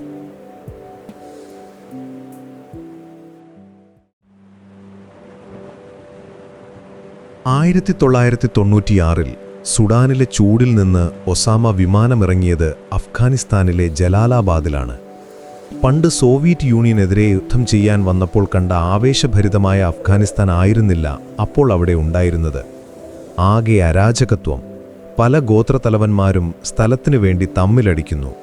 എങ്ങും കള്ളന്മാരും കൊള്ളക്കാരും. ആർക്കും ആരെയും വിശ്വസിക്കാൻ പറ്റാത്ത അവസ്ഥ. എന്നാൽ ഒസാമയ്ക്ക് അവിടെ നിൽക്കാൻ ഒരൊറ്റ കാരണമേ ഉണ്ടായിരുന്നുള്ളൂ. അവിടെ നിയമങ്ങളുണ്ടായിരുന്നില്ല. പാസ്പോർട്ടോ വിസയോ ആവശ്യമില്ലാത്ത, ആരും ചോദ്യം ചെയ്യാത്ത ഒരേയൊരു സ്ഥലം. ഈ സമയത്താണ് അഫ്ഗാനിസ്ഥാനിൽ താലിബാൻ എന്ന പുതിയൊരു ശക്തി ഉദിച്ചുയരുന്നത്. മദ്രസ വിദ്യാർത്ഥികൾ തുടങ്ങിയ ഈ പ്രസ്ഥാനം വെറും തോക്കുകൾ കൊണ്ടല്ല, കടുപ്പമേറിയ നിയമങ്ങൾ കൊണ്ടാണ് രാജ്യം പിടിച്ചത്. അവരുടെ നേതാവ് മുല്ല ഒമർ എന്ന ഒറ്റക്കണ്ണുള്ള, അധികം ആരും കണ്ടിട്ടില്ലാത്ത നിഗൂഢനായ മനുഷ്യനായിരുന്നു. ഒസാമയും മുല്ല ഒമറും തമ്മിലുള്ള കൂടിക്കാഴ്ച വളരെ രസകരമായിരുന്നു. 2 വ്യത്യസ്ത ധ്രുവങ്ങളിൽ നിൽക്കുന്നവർ. ഒസാമ കോടീശ്വരനായ അറബി, മുല്ല ഉമർ ആണെങ്കിൽ പുറം ലോകം കാണാത്ത ഗ്രാമീണൻ. പക്ഷേ അവർക്കൊരു പൊതു ശത്രു ഉണ്ടായിരുന്നു, അമേരിക്ക. താലിബാൻ ഒസാമയ്ക്ക് അഭയം നൽകി. ഇതിനു പിന്നിൽ പഷ്തൂൻ വാലി എന്നൊരു ഗോത്ര നിയമമുണ്ട്. തങ്ങളുടെ വീട്ടിൽ അഭയം ചോദിച്ചു വരുന്ന അതിഥി, അവൻ കൊടും കുറ്റവാളിയാണെങ്കിൽ പോലും അവനെ സംരക്ഷിക്കുക എന്നത് പഷ്തൂണുകളുടെ അഭിമാന പ്രശ്നമാണ്. ഒസാമ താലിബാന്റെ വിശിഷ്ടാതിഥി ആയി മാറി. പകരം ഒസാമ താലിബാന് പണം നൽകി സഹായിച്ചു. തകർന്നു കിടക്കുന്ന അഫ്ഗാൻ ഭരിക്കാൻ താലിബാന് ഒസാമയുടെ സാമ്പത്തിക സഹായം അത്യാവശ്യമായിരുന്നു. അങ്ങനെ അതൊരു കൊടുക്കൽ വാങ്ങൽ ബന്ധമായി മാറി. തിരിച്ചു മലനിരകളിലെത്തിയ ഒസാമ തോറാ ബോറയുടെ ഗുഹകളിൽ താവളമടിച്ചു. സുഡാനിലെ വില്ലയിലെ സുഖസൗകര്യങ്ങളെല്ലാം പോയി. കരണ്ടില്ല, നല്ല ഭക്ഷണമില്ല, കൊടും തണുപ്പ്. പക്ഷേ ഒസാമയ്ക്ക് അതൊന്നും പ്രശ്നമായിരുന്നില്ല. അവൻ അവിടെ ഇരുന്നു കൊണ്ട് തൻ്റെ പഴയ ടൈപ്പ്റൈറ്ററിലും ഫാക്സ് മെഷീനിലും ലോകത്തോട് സംസാരിക്കാൻ തുടങ്ങി. 1996 ഓഗസ്റ്റിൽ അവൻ തൻ്റെ ആദ്യത്തെ യുദ്ധപ്രഖ്യാപനം അഥവാ ഫത്വ പുറപ്പെടുവിച്ചു. 2 പുണ്യഗേഹങ്ങളുടെ മണ്ണിൽ നിന്ന് അമേരിക്കക്കാരെ പുറത്താക്കുക എന്നതായിരുന്നു ആ പ്രഖ്യാപനത്തിൻ്റെ തലക്കെട്ട്. പണ്ട് സൗദിയിൽ നിന്ന് പുറത്താക്കപ്പെട്ടതിൻ്റെ പക മുഴുവൻ ആ വരികളിലുണ്ടായിരുന്നു. ലോകം ആദ്യം ഇതൊരു തമാശയായാണ് കണ്ടത്. ഏതോ ഒരു ഗുഹയിലിരുന്ന ഒരു താടിക്കാരൻ അമേരിക്കയെ വെല്ലുവിളിക്കുന്നു. അമേരിക്കൻ പ്രസിഡന്റ് ക്ലിന്റൺ പോലും ഇതിന് വലിയ പ്രാധാന്യം നൽകിയില്ല. എന്നാൽ ഒസാമയ്ക്ക് അറിയാമായിരുന്നു, ലോകം ശ്രദ്ധിക്കണമെങ്കിൽ വെറും കടലാസ് പോരാ എന്ന്. അവൻ പാശ്ചാത്യ മാധ്യമങ്ങളെ ഗുഹയിലേക്ക് ക്ഷണിച്ചു. CNN റിപ്പോർട്ടർ പീറ്റർ ആർനെറ്റ് നടത്തിയ ആ ഇൻ്റർവ്യൂ ഇന്നും പ്രശസ്തമാണ്. പുറകിൽ ചാക്കിൻ തുണി വിരിച്ച്, കയ്യിൽ AK-47 തോക്കും പിടിച്ച് വളരെ മൃദുലമായി സംസാരിക്കുന്ന ഒസാമ. ആ ഇൻ്റർവ്യൂ കണ്ടപ്പോൾ പലരും വിചാരിച്ചു, ഇയാളൊരു സന്യാസിയെപ്പോലെ ശാന്തനാണല്ലോ എന്ന്. പക്ഷേ ആ ശാന്തത കൊടുങ്കാറ്റിന് മുമ്പുള്ളതായിരുന്നു. തൻ്റെ സന്ദേശം ലോകമെമ്പാടും എത്തിക്കാൻ ഒസാമ ആധുനിക സാങ്കേതികവിദ്യ ഉപയോഗിച്ചു. സാറ്റലൈറ്റ് ഫോണുകൾ ഉപയോഗിച്ച് അവൻ ലണ്ടനിലേക്കും പാകിസ്ഥാനിലേക്കും സന്ദേശങ്ങൾ അയച്ചു. പഴയ സുഹൃത്തുക്കളെ തിരിച്ചു വിളിച്ചു. സുഡാനിൽ വെച്ച് പിരിഞ്ഞുപോയ പലരും അഫ്ഗാനിലേക്ക് തിരിച്ചു വരാൻ തുടങ്ങി. അൽ-ഖ്വയ്ദ വീണ്ടും ഉയർത്തെഴുന്നേൽക്കുകയായിരുന്നു. ഇത്തവണ ലക്ഷ്യം അഫ്ഗാനോ റഷ്യയോ അല്ല, സാക്ഷാൽ അമേരിക്ക തന്നെയാണെന്ന് ഒസാമ തൻ്റെ അനുയായികളെ പഠിപ്പിച്ചു. 1998 ആയപ്പോഴേക്കും കാര്യങ്ങൾ കുറച്ചുകൂടി ഗൗരവമായി. ഒസാമയുടെ വലങ്കൈയായ ഡോക്ടർ ഐമൻ അൽ സവാഹിറി തൻ്റെ സംഘടനയായ ഈജിപ്ഷ്യൻ ഇസ്ലാമിക് ജിഹാദിനെ അൽ-ഖ്വയ്ദയിൽ ലയിപ്പിച്ചു. അതോടെ ഒസാമയ്ക്ക് കൂർമ്മബുദ്ധിയുള്ള ഒരു ഉപദേശകനെ മാത്രമല്ല, പരിചയസമ്പന്നരായ ഒരു പറ്റം കൊലയാളികളെയും കൂടി ലഭിച്ചു. അവർ ചേർന്ന് ജൂതന്മാർക്കും കുരിശുയുദ്ധക്കാർക്കുമെതിരായ ലോക ഇസ്ലാമിക് മുന്നണി രൂപീകരിച്ചു. എന്നിട്ട് പുതിയൊരു ഫത്വ ഇറക്കി. പഴയതിൽ നിന്ന് വ്യത്യസ്തമായി ഇതിൽ പറഞ്ഞത് ഞെട്ടിക്കുന്ന കാര്യമായിരുന്നു. അമേരിക്കക്കാരനെയും അവരുടെ സഖ്യകക്ഷികളെയും കൊല്ലുക എന്നത് ഓരോ മുസ്ലിമിൻ്റെയും വ്യക്തിപരമായ കടമയാണ്, അത് പട്ടാളക്കാരായാലും സാധാരണക്കാരായാലും എന്ന്. വാക്കുകൾക്ക് മൂർച്ച കൂടിയതോടെ പ്രവൃത്തിക്കും വേഗത കൂടി. 1998 ഓഗസ്റ്റ് 7 ഒരു സാധാരണ വെള്ളിയാഴ്ച രാവിലെ കിഴക്കൻ ആഫ്രിക്കയിലെ കെനിയയിലെ നൈറോബിയിലും ടാൻസാനിയയിലെ ദാറെസ്സലാമിലുമുള്ള അമേരിക്കൻ എംബസികൾ പതിവ് പോലെ പ്രവർത്തിക്കുകയായിരുന്നു. രാവിലെ ഏകദേശം 10:30 സമയം നൈറോബിയിലെ എംബസിയുടെ പിൻവാതിലിലൂടെ ഒരു ട്രക്ക് പാഞ്ഞു വന്നു. സെക്യൂരിറ്റി ഗാർഡുകൾ തടയാൻ ശ്രമിച്ചെങ്കിലും നിമിഷങ്ങൾക്കകം അവിടെ വലിയൊരു സ്ഫോടനം നടന്നു. തൊട്ടു പിന്നാലെ 100 കണക്കിന് കിലോമീറ്റർ അകലെ ദാറെസ്സലാമിലും സമാനമായ സ്ഫോടനം. ലോകം ഞെട്ടിത്തരിച്ചു. ഒരേ സമയം 2 വ്യത്യസ്ത രാജ്യങ്ങളിൽ ഒരേ രീതിയിൽ ആക്രമണം നടത്തുക എന്നത് ചെറിയ കാര്യമല്ല. കൃത്യമായ ആസൂത്രണം അതിന് പിന്നിലുണ്ടായിരുന്നു. 200-ലധികം ആളുകൾ മരിച്ചു, ആയിരക്കണക്കിന് ആളുകൾക്ക് പരിക്കേറ്റു. അതിൽ ഭൂരിഭാഗവും ആഫ്രിക്കൻ സ്വദേശികളായിരുന്നു. TV സ്ക്രീനുകളിൽ പുകയുയരുന്ന എംബസിയുടെ ദൃശ്യങ്ങൾ കണ്ടപ്പോൾ CIA-ക്ക് കാര്യം മനസ്സിലായി. ഇത് ആ ഗുഹയിലിരിക്കുന്ന കർഷകൻ ഒസാമയുടെ പണിയാണ്. അന്നത്തെ അമേരിക്കൻ പ്രസിഡന്റ് ബിൽ ക്ലിന്റൺ ആകെ പ്രതിസന്ധിയിലായിരുന്നു. മോണിക്ക ലെവിൻസ്കി വിവാദം കത്തി നിൽക്കുന്ന സമയം. എന്നാൽ ഈ സ്ഫോടനം അദ്ദേഹത്തെ ഉണർത്തി. തിരിച്ചടി നൽകാൻ അദ്ദേഹം ഉത്തരവിട്ടു. Operation infinite reach. കടലിൽ നിന്ന് ക്രൂയിസ് മിസൈലുകൾ ചീറിപ്പാഞ്ഞു. സുഡാനിലെ ഒരു മരുന്നു ഫാക്ടറിയും അഫ്ഗാനിസ്ഥാനിലെ ഒസാമയുടെ പരിശീലന ക്യാമ്പുകളുമായിരുന്നു ലക്ഷ്യം. അഫ്ഗാനിലെ ക്യാമ്പുകളിൽ മിസൈലുകൾ വീണ് ഛിന്നഭിന്നമായി. എന്നാൽ വിധി ഒസാമയ്ക്ക് അനുകൂലമായിരുന്നു. മിസൈലുകൾ വീഴുന്നതിന് മണിക്കൂറുകൾക്ക് മുൻപ് ഒസാമ ആ ക്യാമ്പ് വിട്ടുപോയിരുന്നു. ആരോ വിവരം ചോർത്തി നൽകിയതാണോ അതോ ഭാഗ്യമാണോ എന്നും ഇന്നും വ്യക്തമല്ല. 75-ലധികം ടോമാഹോക്ക് മിസൈലുകൾ അമേരിക്ക തൊടുത്തുവിട്ടു. ഒരെണ്ണം പോലും ഒസാമയുടെ ദേഹത്ത് കൊണ്ടില്ല. ഈ സംഭവം ഒസാമയുടെ ഗ്രാഫ് കുത്തനെ ഉയർത്തി. ലോകത്തിലെ ഏറ്റവും വലിയ ശക്തി അയച്ച മിസൈലുകളെ അതിജീവിച്ചവൻ എന്ന പരിവേഷം അവന് ലഭിച്ചു. ഇസ്ലാമിക ലോകത്തെ പല യുവാക്കൾക്കും ഒസാമ ഒരു ഹീറോ ആയി മാറി. അമേരിക്കയെ വെല്ലുവിളിക്കാൻ കഴിവുള്ള ഒരേയൊരു നേതാവ്.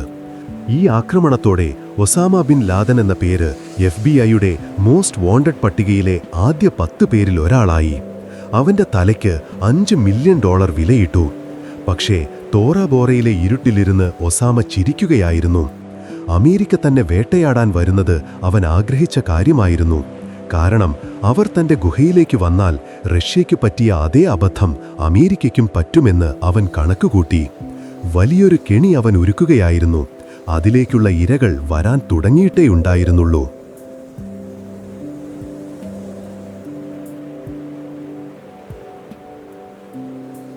ലോകം മുഴുവൻ പുതിയൊരു സഹസ്രാബ്ദത്തിലേക്ക്, അതായത് 2000 എന്ന വർഷത്തിലേക്ക് കടക്കുകയാണ്. കമ്പ്യൂട്ടറുകൾ തകരാറിലാകുമോ എന്നുവരെ ആളുകൾ ഭയപ്പെട്ടിരുന്ന Y2K കാലഘട്ടം. എന്നാൽ ഒസാമയുടെ മനസ്സിലെ ടൈമർ സെറ്റ് ചെയ്തിരുന്നത് വേറൊരു വലിയ സ്ഫോടനത്തിന് വേണ്ടിയായിരുന്നു. എംബസി സ്ഫോടനങ്ങൾക്ക് ശേഷം CIA ഒസാമയെ നിരീക്ഷിക്കുന്നുണ്ടെങ്കിലും അയാൾ അഫ്ഗാനിലെ ഏതോ മലയിടുക്കിൽ ഒളിച്ചിരിക്കുകയാണെന്നാണ് അവർ കരുതിയത്. എന്നാൽ ഒസാമയുടെ കണ്ണുകൾ അപ്പോഴേക്കും കരയിൽ നിന്ന് കടലിലേക്ക് നീങ്ങിയിരുന്നു. യമനിലെ ഏദൻ തുറമുഖം, തിരക്കേറിയ കപ്പൽച്ചാൽ. 2000 ഒക്ടോബർ 12 രാവിലെ അവിടെ അമേരിക്കയുടെ അത്യാധുനിക യുദ്ധക്കപ്പലായ USS കോൾ നങ്കൂരമിട്ടിരിക്കുകയാണ്. ഇന്ധനം നിറയ്ക്കാൻ വേണ്ടിയാണ് ആ ഭീമൻ കപ്പൽ അവിടെ എത്തിയത്. കോടിക്കണക്കിന് ഡോളർ വിലമതിക്കുന്ന എന്ത് മിസൈലിനെയും തടുക്കാൻ കഴിവുള്ള ഉരുക്ക് കോട്ടയാണ് ആ കപ്പൽ. അതിന് കാവലായി തോക്കേന്തിയ നാവികരുണ്ട്.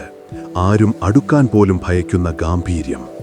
എന്നാൽ ഉച്ചയോടടുക്കുമ്പോൾ ആ വലിയ കപ്പലിന്റെ അടുത്തേക്ക് ഒരു ചെറിയ ഫൈബർ ഗ്ലാസ് വള്ളം നീങ്ങി വരുന്നത് നാവികർ കണ്ടു. അതിൽ 2 പേരുണ്ടായിരുന്നു. അവർ കപ്പലിലെ സൈനികരെ നോക്കി കൈവീശി കാണിക്കുന്നുണ്ടായിരുന്നു. ആ വള്ളം മാലിന്യം നീക്കം ചെയ്യുന്ന വള്ളമാണെന്നോ അല്ലെങ്കിൽ സാധനങ്ങൾ എത്തിക്കുന്നവരാണെന്നോ ആണ് കപ്പലിലെ സൈനികർ കരുതിയത്. ആ കുഞ്ഞു വള്ളത്തിന് ആ വലിയ കപ്പലിനെ എന്തു ചെയ്യാൻ പറ്റും, അതായിരുന്നു അവരുടെ ചിന്ത. എന്നാൽ ആ വള്ളം നിറയെ RDX എന്ന സ്ഫോടക വസ്തുവായിരുന്നു. കപ്പലിന്റെ വശത്തേക്ക് ചേർത്തു നിർത്തിയ ആ വള്ളം പെട്ടെന്ന് പൊട്ടിത്തെറിച്ചു. കടൽ നടുങ്ങുന്ന ശബ്ദം.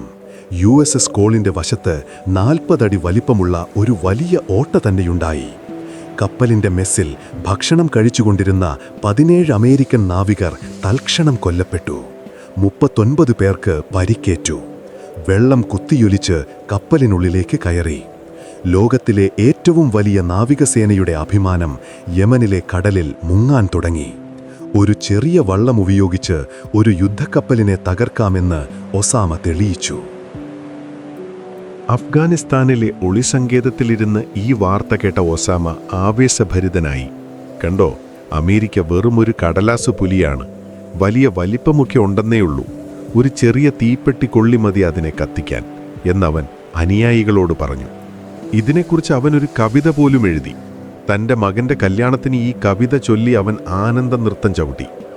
കടലിലെ ഈ വിജയം അൽ-ഖ്വയ്ദയിലേക്ക് കൂടുതൽ പണം വരാൻ കാരണമായി. അമേരിക്കയെ തൊടാൻ ആർക്കും ധൈര്യമില്ലാതിരുന്ന കാലത്ത് അവരുടെ കപ്പൽ തകർത്തത് അറബ് ലോകത്തെ ധനികരെ ആവേശം കൊള്ളിച്ചു. പക്ഷേ USS കോൾ വെറുമൊരു ട്രെയിലർ മാത്രമായിരുന്നു. യഥാർത്ഥ സിനിമയുടെ തിരക്കഥ അപ്പോൾ ഒസാമയുടെ മേശപ്പുറത്ത് തയ്യാറാകുന്നുണ്ടായിരുന്നു. ഇതിന് പിന്നിൽ പ്രവർത്തിച്ച ബുദ്ധികേന്ദ്രം ഒസാമയായിരുന്നില്ല, മറിച്ച് മുക്താർ എന്ന അപരനാമത്തിൽ അറിയപ്പെട്ടിരുന്ന ഖാലിദ് ഷെയ്ഖ് മുഹമ്മദായിരുന്നു. KSM എന്ന ചുരുക്കപ്പേരിൽ വിളിക്കുന്ന ഇയാൾ 1993 വേൾഡ് ട്രേഡ് സെന്ററിൽ ബോംബ് വെച്ച റംസി യൂസഫിന്റെ അമ്മാവനായിരുന്നു. തടിച്ച ശരീരപ്രകൃതിയും കട്ടിമീശയുമുള്ള ഇയാൾ ഒസാമയെ കാണാൻ വരുന്നത് ഒരു വിചിത്രമായ ആശയവുമായാണ്. നമുക്ക് വിമാനങ്ങൾ തട്ടിയെടുക്കണം, എന്നിട്ട് അത് മിസൈലുകളെപ്പോലെ അമേരിക്കയുടെ കെട്ടിടങ്ങളിലേക്ക് ഇടിച്ചിറക്കണം. ഇതായിരുന്നു KSMന്റെ പ്ലാൻ. ആദ്യം കേട്ടപ്പോൾ ഒസാമയ്ക്ക് അത് നടക്കുമെന്ന് തോന്നിയില്ല. ഇത് അധിക പ്രസംഗമാണ് എന്ന് പറഞ്ഞ് ആദ്യം അത് തള്ളിക്കളഞ്ഞു. എന്നാൽ KSM വിട്ടില്ല. അയാൾ വീണ്ടും വീണ്ടും ഒസാമയെ കണ്ട് കാര്യങ്ങൾ വിശദീകരിച്ചു. ഒടുവിൽ ഒസാമ സമ്മതിച്ചു. അങ്ങനെ പ്ലെയിൻസ് ഓപ്പറേഷൻ എന്ന കോഡ് നാമത്തിൽ ആ പദ്ധതിക്ക് പച്ചക്കൊടി കാണിച്ചു. വിമാനങ്ങൾ റാഞ്ചാൻ തയ്യാറാണ്. പക്ഷെ ആരാണ് അത് ഓടിക്കുക?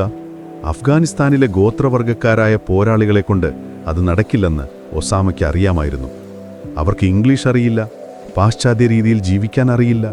അമേരിക്കൻ എയർപോർട്ടിൽ ചെന്നാൽ അപ്പോൾ തന്നെ പിടിക്കപ്പെടും.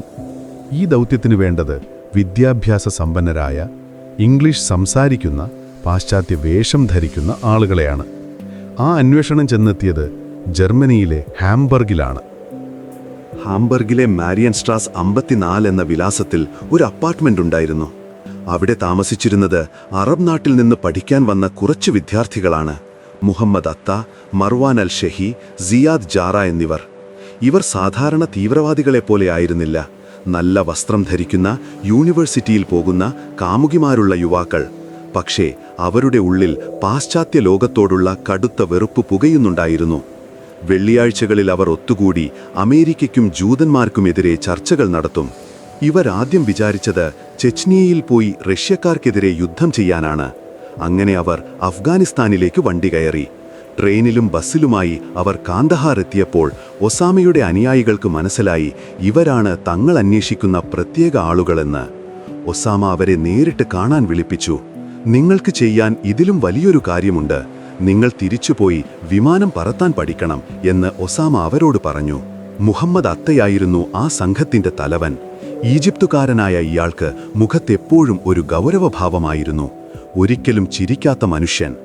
ഒസാമയുടെ വാക്ക് കേട്ട് അവർ വിമാനം പറത്താൻ തയ്യാറായി. പക്ഷേ എവിടെ പഠിക്കും? ഏറ്റവും എളുപ്പത്തിൽ പൈലറ്റ് ലൈസൻസ് കിട്ടുന്ന സ്ഥലം അമേരിക്ക തന്നെയാണ്. അങ്ങനെ അമേരിക്കയെ തകർക്കാനുള്ള പരിശീലനം നേടാൻ അവർ അമേരിക്കയിലേക്ക് തന്നെ പോകാൻ തീരുമാനിച്ചു. അങ്ങനെ 2000ന്റെ പകുതിയോടെ അത്തയും സംഘവും അമേരിക്കയിലെത്തി. ഫ്ലോറിഡയിലെ വെയിൽസിലേക്ക് അവർ ചേക്കേറി. അവിടെയുള്ള ഫ്ലൈറ്റ് സ്കൂളുകളിൽ അഡ്മിഷൻ എടുത്തു. അയൽവാസികൾക്ക് ഇവർ വെറും വിദേശ വിദ്യാർത്ഥികൾ മാത്രമായിരുന്നു. അവർ ജീൻസ് ധരിച്ചു, പിസ്സ കഴിച്ചു, ഷോപ്പിംഗ് മാളുകളിൽ പോയി. പക്ഷേ അവരുടെ ലാപ്ടോപ്പുകളിൽ നിറയെ വിമാനങ്ങളുടെ കോക്പിറ്റ് ചിത്രങ്ങളും ബോയിംഗ് വിമാനങ്ങളുടെ മാനുവലുകളുമായിരുന്നു. ഫ്ലൈറ്റ് ഇൻസ്ട്രക്ടർമാർക്ക് ഇവരെക്കുറിച്ച് ചില സംശയങ്ങളുണ്ടായിരുന്നു. കാരണം ഇവർക്ക് വിമാനം പറത്താൻ പഠിക്കണം, പക്ഷേ അത് ലാൻഡ് ചെയ്യാൻ പഠിക്കുന്നതിൽ വലിയ താൽപ്പര്യമില്ലായിരുന്നു. ആകാശത്ത് വെച്ച് വിമാനം എങ്ങനെ നിയന്ത്രിക്കാമെന്ന് മാത്രം പഠിപ്പിച്ചാൽ മതി എന്നായിരുന്നു അവരുടെ ആവശ്യം. പക്ഷേ ആരും അത് FBI-യെ അറിയിച്ചില്ല. ചെറിയ വിമാനങ്ങളിൽ നിന്ന് തുടങ്ങി വലിയ ജെറ്റ് വിമാനങ്ങളുടെ സിമുലേറ്ററുകളിലേക്ക് അവർ മാറി. ഇതിനിടയിൽ ഒസാമ അഫ്ഗാനിലിരുന്ന് പണം അഴിച്ചുകൊണ്ടിരുന്നു. ദുബായ് വഴിയാണ് പണം കൈമാറിയിരുന്നത്. ഓപ്പറേഷന്റെ ഓരോ ഘട്ടവും KSM നിരീക്ഷിച്ചു. കാര്യങ്ങൾ ചോർന്നു പോകാതിരിക്കാൻ അവർ കോഡ് ഭാഷയാണ് ഉപയോഗിച്ചത്. വാസ്തുവിദ്യ എന്നായിരുന്നു വേൾഡ് ട്രേഡ് സെന്ററിനെ വിളിച്ചിരുന്നത്. പെൻസിൽ എന്നായിരുന്നു പെന്റഗണിന്റെ പേര്. ലോകം മുഴുവൻ USS കോർ ആക്രമണത്തിന്റെ ഞെട്ടലിൽ നിൽക്കുമ്പോൾ അതിലും ഭീകരമായ ഒന്ന് തങ്ങളുടെ തലയ്ക്ക് മുകളിൽ രൂപപ്പെടുന്നുണ്ടെന്ന് ആരും അറിഞ്ഞില്ല. അമേരിക്കൻ മണ്ണിൽ, അമേരിക്കൻ വിമാനങ്ങളിൽ, അമേരിക്കൻ പൗരന്മാർക്കൊപ്പമിരുന്ന് ആ കൊലയാളികൾ അവരുടെ അവസാന യാത്രയ്ക്കുള്ള തയ്യാറെടുപ്പുകൾ പൂർത്തിയാക്കുകയായിരുന്നു.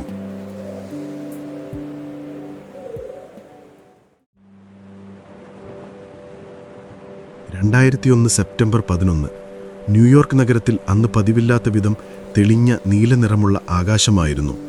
മഴമേഘങ്ങളില്ല, നല്ല സൂര്യപ്രകാശം. ടൈം സ്ക്വയറിലെ തിരക്കുകളിലേക്ക് ആളുകൾ ഒഴുകിയെത്തുന്നു. ഓഫീസുകളിൽ ജോലിക്കാർ കാപ്പി കുടിച്ച് കമ്പ്യൂട്ടറുകൾ ഓൺ ചെയ്യുന്നു.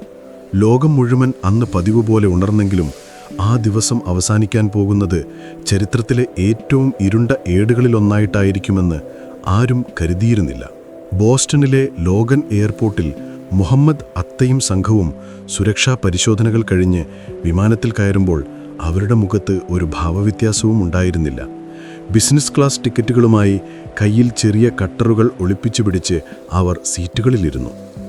രാവിലെ 7:59 അമേരിക്കൻ എയർലൈൻസിൻ്റെ ഫ്ലൈറ്റ് 11 പറന്നുയർന്നു. മിനിറ്റുകൾക്കകം വിമാനത്തിലെ അന്തരീക്ഷം മാറി. കോക്പിറ്റിലേക്ക് ഇരച്ചുകയറിയ അത്തയും സംഘവും പൈലറ്റുമാരെ കീഴ്പ്പെടുത്തി നിയന്ത്രണം ഏറ്റെടുത്തു. താഴെ കൺട്രോൾ ടവറിലിരുന്ന ഉദ്യോഗസ്ഥർക്ക് വിമാനത്തിൽ നിന്ന് വിചിത്രമായ സന്ദേശങ്ങൾ കേട്ടു തുടങ്ങി. ആരും അനങ്ങരുത്, ഞങ്ങൾ തിരിച്ച് എയർപോർട്ടിലേക്ക് പോകുകയാണ്. എന്നാൽ വിമാനം പോയത് എയർപോർട്ടിലേക്കായിരുന്നില്ല. അത് നേരെ ന്യൂയോർക്കിലെ മാൻഹട്ടനിലേക്ക് തിരിച്ചു. രാവിലെ 8:46 വേൾഡ് ട്രേഡ് സെന്ററിൻ്റെ നോർത്ത് ടവറിലെ ജീവനക്കാർ ജോലികളിൽ മുഴുകിയിരിക്കുകയായിരുന്നു. പെട്ടെന്ന് ആകാശത്തൊരു വലിയ ഇരമ്പൽ. നോക്കുമ്പോൾ ഒരു വലിയ യാത്രാവിമാനം കെട്ടിടത്തിന് നേരെ പാഞ്ഞു വരുന്നു. നിമിഷങ്ങൾക്കുള്ളത് വിമാനം ടവറിൻ്റെ 93-ാം നിലയ്ക്കും 99-ാം നിലയ്ക്കും ഇടയിലേക്ക് ഇടിച്ചു കയറി. ഒരു വലിയ സ്ഫോടനം. തീഗോളം ആകാശത്തേക്ക് ഉയർന്നു. കെട്ടിടം കുലുങ്ങി വിറച്ചു. താഴെ തെരുവിൽ നിന്നവർ കരുതിയത് പൈലറ്റിന് നിയന്ത്രണം വിട്ടു നടന്ന ഒരു അപകടമാണെന്നാണ്. അയ്യോ, ഏതോ വിമാനം വഴിതെറ്റി ഇടിച്ചു എന്ന ആളുകൾ പരിഭ്രാന്തരായി വിളിച്ചു പറഞ്ഞു. എന്നാൽ കൃത്യം 17 മിനിറ്റുകൾക്ക് ശേഷം ആ ധാരണ മാറി. യുണൈറ്റഡ് എയർലൈൻസിൻ്റെ ഫ്ലൈറ്റ് 175 ദൂരെ നിന്ന് പാഞ്ഞു വരുന്നത് TV ക്യാമറകൾ തത്സമയം ഒപ്പിയെടുത്തു. ഇത്തവണ സംശയത്തിനിടമില്ലായിരുന്നു. ആ വിമാനം സൗത്ത് ടവറിലേക്ക് വന്ന് ഇടിച്ചു കയറി. അതൊരു അപകടമല്ല, ആക്രമണമാണെന്ന് ലോകം തിരിച്ചറിഞ്ഞ നിമിഷം ന്യൂയോർക്കിലെ തെരുവുകളിൽ ജനങ്ങൾ നിലവിളിച്ചുകൊണ്ട് ഓടി. ആകാശത്ത് നിന്ന് ഗ്ലാസ് ടീളുകളും കത്തിയെരിയുന്ന പേപ്പറുകളും മഴ പോലെ താഴേക്ക് പതിച്ചു.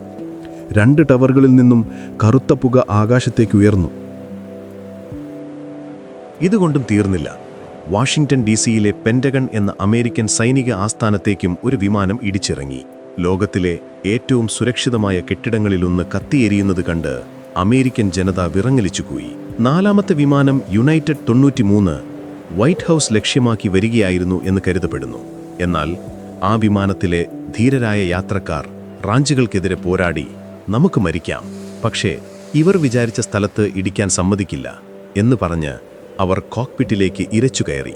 ഒടുവിൽ ആ വിമാനം പെൻസിൽവാനിയയിലെ ഒരു ഒഴിഞ്ഞ പാടത്ത് തകർന്നു വീണു. ന്യൂയോർക്കിൽ കാര്യങ്ങൾ കൈവിട്ടു പോവുകയായിരുന്നു. ആയിരക്കണക്കിന് ഡിഗ്രി ചൂടിൽ വേൾഡ് ട്രേഡ് സെന്ററിന്റെ ഉരുക്ക് തൂണുകൾ ഉരുകാൻ തുടങ്ങി. ആദ്യം സൗത്ത് ടവർ, പിന്നെ നോർത്ത് ടവർ. ചീട്ടുകൊട്ടാരം പോലെ ആ വലിയ കെട്ടിടങ്ങൾ താഴേക്ക് പതിച്ചു. സിമന്റും പൊടിയും ചേർന്ന് ഒരു വലിയ കൂൺമേഘം തെരുവിന് വിഴുങ്ങി. പകൽ സമയം രാത്രി പോലെ ഇരുണ്ടു.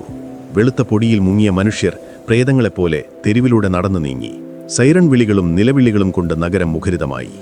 ന്യൂയോർക്കിൽ സൂര്യൻ കത്തി നിൽക്കുമ്പോൾ അഫ്ഗാനിസ്ഥാനിൽ രാത്രിയുടെ ഇരുട്ട് വീണു തുടങ്ങിയിരുന്നു. കാന്തഹാറിനടുത്തുള്ള ഒരു രഹസ്യ താവളത്തിൽ ഒസാമ ബിൻ ലാദനും ഐമൻ അൽ സവാഹിരിയും മറ്റ് മുതിർന്ന നേതാക്കളും റേഡിയോയ്ക്ക് ചുറ്റും കൂടിയിരിക്കുകയായിരുന്നു. അവരുടെ കയ്യിൽ സാറ്റലൈറ്റ് TV ഉണ്ടായിരുന്നില്ല. അതിനാൽ BBC റേഡിയോയിലെ വാർത്തകളായിരുന്നു ഏക ആശ്രയം. അമേരിക്കയിൽ ആദ്യത്തെ വിമാനം ഇടിച്ചു എന്ന വാർത്ത വന്നപ്പോൾ ആ മുറിയിൽ ആരും ഞെട്ടിയില്ല. കാരണം അവർ കാത്തിരുന്ന വാർത്തയായിരുന്നു അത്. ദി പ്ലെയിൻസ് ഓപ്പറേഷൻ വിജയിച്ചു എന്നവർക്ക് മനസ്സിലായി. ഒസാമയുടെ മുഖത്ത് ഒരു പുഞ്ചിരി വിടർന്നു. അവൻ തൻ്റെ കയ്യിലുണ്ടായിരുന്ന ഇലക്ട്രോണിക് വാച്ചിൽ സമയം നോക്കി. തൻ്റെ കണക്കുകൂട്ടലുകൾ പിഴച്ചില്ലെന്ന് അവന് തോന്നി. 2ാമത്തെ വിമാനവും ഇടിച്ചു എന്ന വാർത്ത വന്നപ്പോൾ അവിടെ കൂടിയിരുന്നവർ അല്ലാഹു അക്ബർ എന്ന് വിളിച്ചുകൊണ്ട് സന്തോഷം പ്രകടിപ്പിച്ചു. അവർ പരസ്പരം കെട്ടിപ്പിടിച്ചു. ലോകം മുഴുവൻ കരയുമ്പോൾ ആ മലയിടുക്കിൽ ഒരു ചെറിയ സംഘം ആനന്ദനൃത്തം ചവിട്ടുകയായിരുന്നു. ഒസാമ പിന്നീടൊരു വീഡിയോ ടേപ്പിൽ പറഞ്ഞത് വളരെ ഞെട്ടിക്കുന്ന കാര്യമാണ്. അവന്റെ എഞ്ചിനീയറിംഗ് ബുദ്ധി വെച്ച് അവൻ കരുതിയത് വേൾഡ് ട്രേഡ് സെന്റർ മുഴുവനായി തകരില്ല എന്നായിരുന്നു. വിമാനമിടിക്കുന്ന മുകളിലത്തെ നിലകൾ മാത്രം തകരും, ബാക്കി കെട്ടിടം അവിടെ തന്നെ നിൽക്കുമെന്നായിരുന്നു അവന്റെ കണക്കുകൂട്ടൽ. എന്നാൽ 2 ടവറുകളും പൂർണ്ണമായി തകർന്നു വീണത് അവനെപ്പോലും അത്ഭുതപ്പെടുത്തി. ഞാൻ ഏറ്റവും ശുഭാപ്തി വിശ്വാസിയായിരുന്നു, പക്ഷേ ഇത്രയും വലിയൊരു ഫലം ഞാൻ പോലും പ്രതീക്ഷിച്ചില്ല എന്ന് അവൻ തന്നെ അനുയായികളോട് പറഞ്ഞു. ആക്രമണത്തിന് ശേഷം ഒസാമ ഉടൻ തന്നെ ആ സ്ഥലം വിടാൻ തയ്യാറെടുത്തു. അമേരിക്ക വെറുതെ ഇരിക്കില്ലെന്ന് അവന് നന്നായി അറിയാമായിരുന്നു. അവൻ തന്റെ സാറ്റലൈറ്റ് ഫോണിന്റെ ബാറ്ററി ഊരിമാറ്റി സിം കാർഡ് നശിപ്പിച്ചു. കാരണം അമേരിക്കൻ ചാരക്കണ്ണുകൾ ആകാശത്ത് നിന്ന് തന്നെ നോക്കുന്നുണ്ടാകും. അവൻ തന്റെ ഭാര്യമാരോടും കുട്ടികളോടും സാധനങ്ങൾ പാക്ക് ചെയ്യാൻ പറഞ്ഞു. നമ്മൾ യാത്ര തിരിക്കുകയാണ്, എങ്ങോട്ടാണെന്ന് ചോദിക്കരുത് എന്നായിരുന്നു നിർദ്ദേശം. കാന്തഹാറിൽ നിന്ന് അവർ കാബൂളിലേക്കും അവിടെ നിന്ന് ജലാലാബാദിലേക്കും നീങ്ങി. വഴിയരികിൽ വണ്ടി നിർത്തി അവർ വാർത്തകൾ കേട്ടു. അമേരിക്കൻ പ്രസിഡന്റ് ജോർജ് ബുഷ് തകർന്നെടിഞ്ഞ വേൾഡ് ട്രേഡ് സെന്ററിന്റെ അവശിഷ്ടങ്ങൾക്കിടയിൽ നിന്ന് മെഗാഫോൺ കയ്യിലെടുത്ത് പ്രസംഗിക്കുന്നതവർ കേട്ടു. ഇപ്പോഴെനിക്ക് നിങ്ങളുടെ ശബ്ദം കേൾക്കാം, ലോകം മുഴുവൻ നിങ്ങളുടെ ശബ്ദം കേൾക്കുന്നു. ഈ കെട്ടിടങ്ങൾ തകർത്തവരും ഉടൻ തന്നെ ഞങ്ങളുടെ ശബ്ദം കേൾക്കും എന്ന് ബുഷ് ഗർജിച്ചു. അത് കേട്ടപ്പോൾ ഒസാമയ്ക്ക് മനസ്സിലായി താൻ ഉറങ്ങിക്കിടന്ന ഒരു ഭീമനെയാണ് ചവിട്ടി ഉണർത്തിയതെന്ന്. ഇനി വരുന്ന ദിവസങ്ങൾ എളുപ്പമാകില്ല. അമേരിക്കയുടെ മുഴുവൻ സൈനിക ശക്തിയും തനിക്ക് നേരെ തിരിയുമെന്നവൻ ഉറപ്പിച്ചു. എന്നാൽ ഭയത്തിനു പകരം അവനിൽ ഒരുതരം നിർവികാരതയായിരുന്നു. താൻ ആഗ്രഹിച്ച യുദ്ധം ഇതാ വന്നെത്തിയിരിക്കുന്നു. ഇനി ഒളിച്ചോട്ടമില്ല. ലോകം 2ആയി പിരിയുകയാണ്, അമേരിക്കയും അൽ ഖ്വയ്ദയും. അഫ്ഗാനിസ്ഥാനിലെ പൊടിപടിച്ച റോഡിലൂടെ ഇരുളിൽ മറഞ്ഞ് ഒസാമ തോറാബോറയിലെ തന്റെ പഴയ ഗുഹകളിലേക്ക് യാത്രയായി. അവിടെ പ്രകൃതിയൊരുക്കിയ കോട്ടയിലിരുന്ന് അവസാനത്തെ പോരാട്ടത്തിന് തയ്യാറെടുക്കാൻ.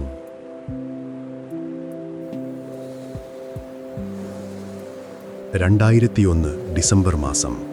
അഫ്ഗാനിസ്ഥാനിലെ തോറാബോറ മലനിരകളിൽ കൊടും തണുപ്പാണ്. മഞ്ഞു വീണ് മൂടിക്കിടക്കുന്ന കറുത്ത പാറക്കെട്ടുകൾ നിറഞ്ഞ, ആർക്കും പെട്ടെന്ന് കയറിച്ചെല്ലാൻ കഴിയാത്ത പ്രദേശം. ഇവിടെയാണ് ഒസാമ ബിൻ ലാദൻ തൻ്റെ അവസാനത്തെ താവളമുറപ്പിച്ചത്.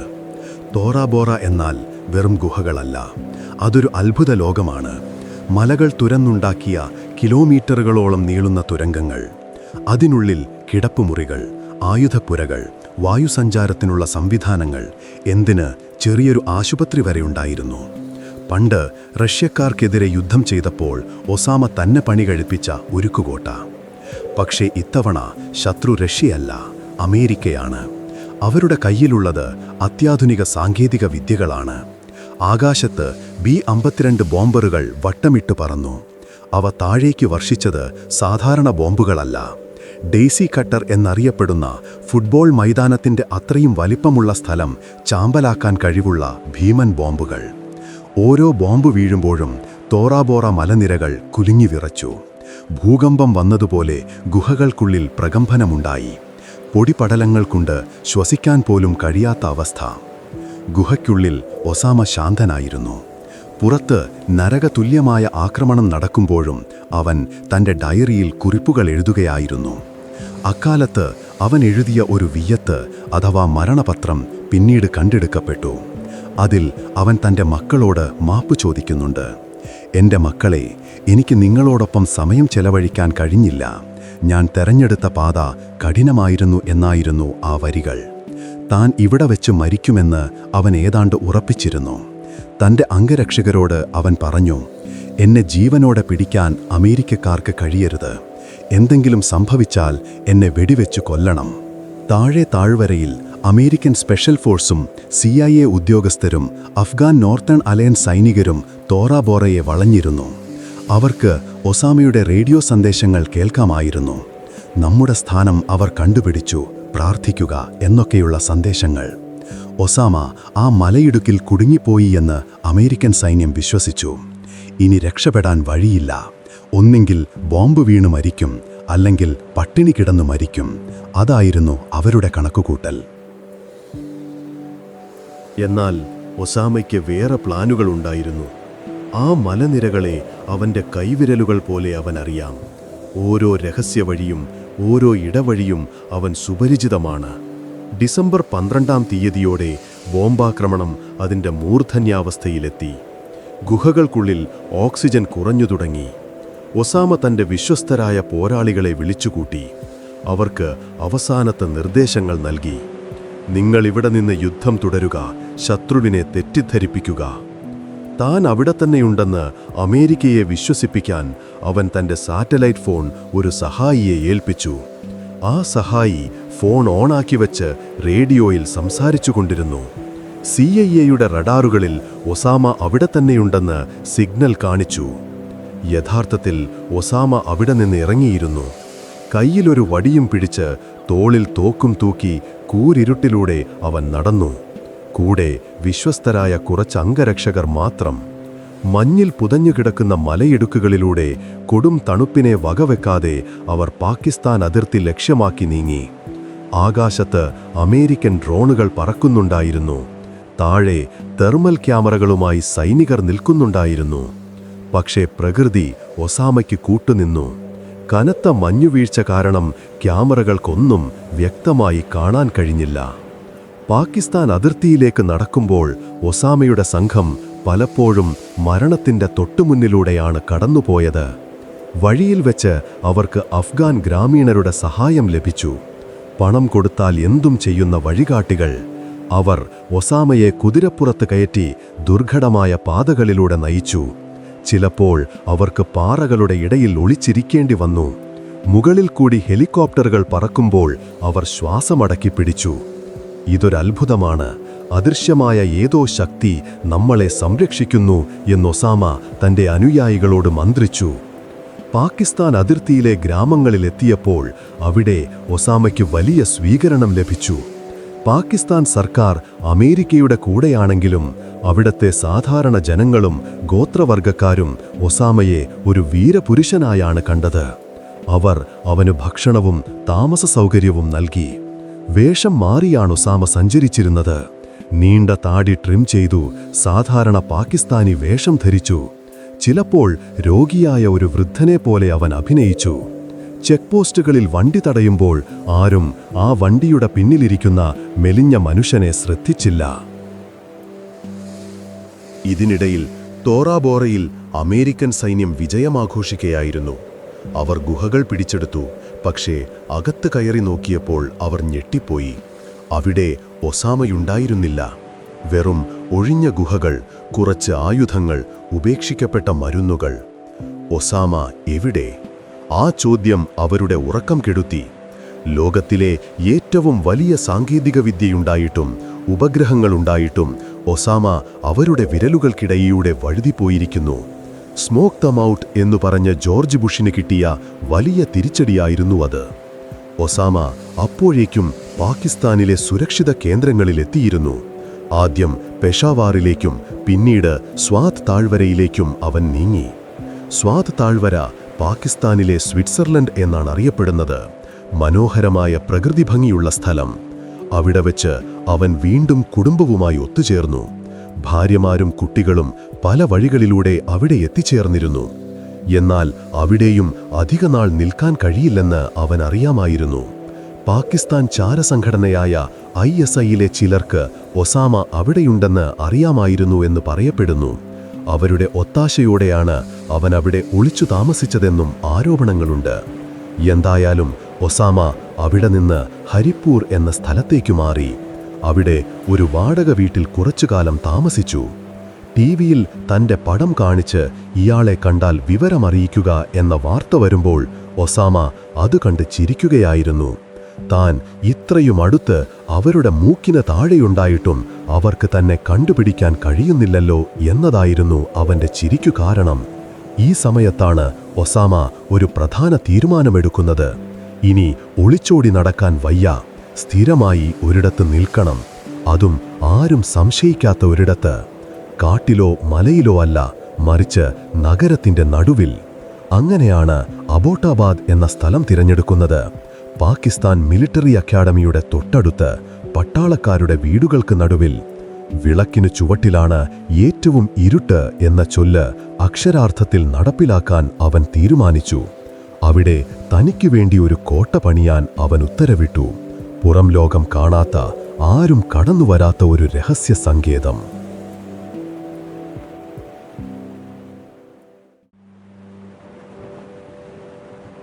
പാകിസ്ഥാനിലെ ഇസ്ലാമാബാദിൽ നിന്ന് ഏകദേശം 50 കിലോമീറ്റർ വടക്കോട്ട് സഞ്ചരിച്ചാൽ അബോട്ടാബാദ് എന്ന മനോഹരമായൊരു നഗരത്തിലെത്താം. ചുറ്റും പച്ചപ്പ് നിറഞ്ഞ മലനിരകൾ, നല്ല തണുപ്പുള്ള കാലാവസ്ഥ, തിരക്കുകളില്ലാത്ത ശാന്തമായ അന്തരീക്ഷം. പാകിസ്ഥാൻ സൈന്യത്തിലെ വിരമിച്ച ഉന്നത ഉദ്യോഗസ്ഥർ വിശ്രമജീവിതം നയിക്കാൻ തിരഞ്ഞെടുക്കുന്ന സ്ഥലമാണിത്. അവിടെയുള്ള വീടുകൾ കണ്ടാൽ തന്നെ ഒരു പ്രൗഢി തോന്നും. എന്നാൽ 2004-ൽ ആ നഗരത്തിലെ ബിലാൽ ടൗൺ എന്ന പ്രദേശത്ത് ഒരു പ്രത്യേകതരം വീടുയരാൻ തുടങ്ങി. വീടെന്ന് വിളിക്കുന്നതിലും നല്ലത് കോട്ട എന്ന് വിളിക്കുന്നതാണ്. കാരണം ആ കോമ്പൗണ്ടിന് ചുറ്റും കെട്ടിപ്പൊക്കിയത് 18 അടി വരെ ഉയരമുള്ള മതിലുകളായിരുന്നു. പോരാത്തതിന് അതിനു മുകളിൽ മുള്ളുവേലികളും. നാട്ടുകാർ ഇതിനെ വസീറിസ്ഥാൻ ഹവേലി എന്നാണ് വിളിച്ചിരുന്നത്. കാരണം അർഷാദ് ഖാൻ, താരിഖ് ഖാൻ എന്നിങ്ങനെ പേരുള്ള 2 പഷ്തൂൺ സഹോദരന്മാരായിരുന്നു ആ സ്ഥലം വാങ്ങി വീട് പണിതത്. തങ്ങൾക്ക് കുടുംബവഴക്കുണ്ടെന്നും അതുകൊണ്ട് ശത്രുക്കളിൽ നിന്ന് രക്ഷ നേടാനാണ് ഇത്രയും വലിയ മതിൽ കെട്ടുന്നതെന്നും അവർ അയൽവാസികളോട് പറഞ്ഞു. സത്യത്തിൽ ഈ 2 പേരും ഒസാമയുടെ ഏറ്റവും വിശ്വസ്തനായ കൊറിയർ അബു അഹമ്മദ് അൽ കുവൈത്തിയും അവന്റെ സഹോദരനുമായിരുന്നു. പക്ഷെ നാട്ടുകാർക്കോ എന്തിന് പാകിസ്ഥാൻ പോലീസിനോ പോലും ഇതിൽ അസ്വാഭാവികമായി ഒന്നും തോന്നിയില്ല. പണക്കാരായ ചിലർ സുരക്ഷയ്ക്ക് വേണ്ടി ഇങ്ങനെയൊക്കെ ചെയ്യുന്നത് അവിടെ പതിവായിരുന്നു.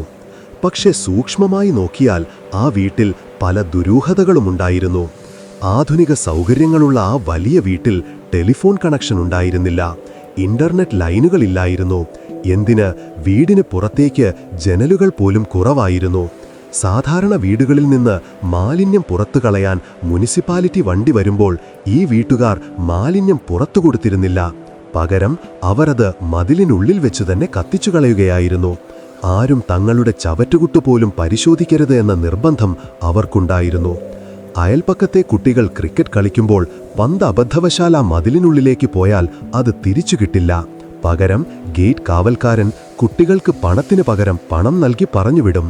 അങ്ങോട്ടാരും നോക്കണ്ട എന്നതായിരുന്നു അവിടത്തെ നിയമം. ഈ മതിലുകൾക്കുള്ളിൽ 3-ാം നിലയിലെ ഒരു ഇരുണ്ട മുറിയിൽ ലോകം മുഴുവൻ അരിച്ചുപെറുക്കി നടക്കുന്ന ഒസാമ ബിൻ ലാദൻ ജീവിച്ചിരിപ്പുണ്ടായിരുന്നു. പുറം ലോകം കരുതിയത് അവൻ അഫ്ഗാനിലെ ഏതോ ഗുഹയിൽ ഡയാലിസിസ് ചെയ്ത് കിടക്കുകയാണെന്നാണ്. എന്നാൽ ഒസാമ ഇവിടെ സുഖമായി ജീവിക്കുകയായിരുന്നു. അവന്റെ കൂടെ 3 ഭാര്യമാരും കുട്ടികളും പേരക്കുട്ടികളും ഉണ്ടായിരുന്നു. ആ വീടിന്റെ മുകളിലത്തെ നിലയിൽ നിന്ന് നോക്കിയാൽ പാകിസ്ഥാൻ മിലിട്ടറി അക്കാഡമി കാണാമായിരുന്നു. പാകിസ്ഥാൻ പട്ടാളക്കാർ മാർച്ച് പാസ്റ്റ് നടത്തുന്ന ശബ്ദം കേട്ടുകൊണ്ടാണ് ഒസാമ ഉണർന്നിരുന്നത്. ശത്രുക്കളുടെ മൂക്കിന് താഴെ ഒളിച്ചിരിക്കുക എന്ന തന്ത്രം അവൻ വിജയകരമായി നടപ്പിലാക്കി. വീടിനുള്ളിലെ ജീവിതം വളരെ ചിട്ടയുള്ളതായിരുന്നു. ഒസാമയുടെ മക്കൾക്കും പേരക്കുട്ടികൾക്കും പുറത്തുപോയി സ്കൂളിൽ പഠിക്കാൻ അനുവാദമുണ്ടായിരുന്നില്ല. അവർക്ക് വീടിനുള്ളിൽ തന്നെ ക്ലാസുകൾ നൽകി. ഒസാമ തന്നെ അവർക്ക് അറബിയും ഖുർആനും കണക്കും പഠിപ്പിച്ചു. വീടിനോട് ചേർന്ന് ചെറിയൊരു പച്ചക്കറി തോട്ടമുണ്ടായിരുന്നു. അവിടെ ഉരുളക്കിഴങ്ങും കാബേജും അവർ കൃഷി ചെയ്തു.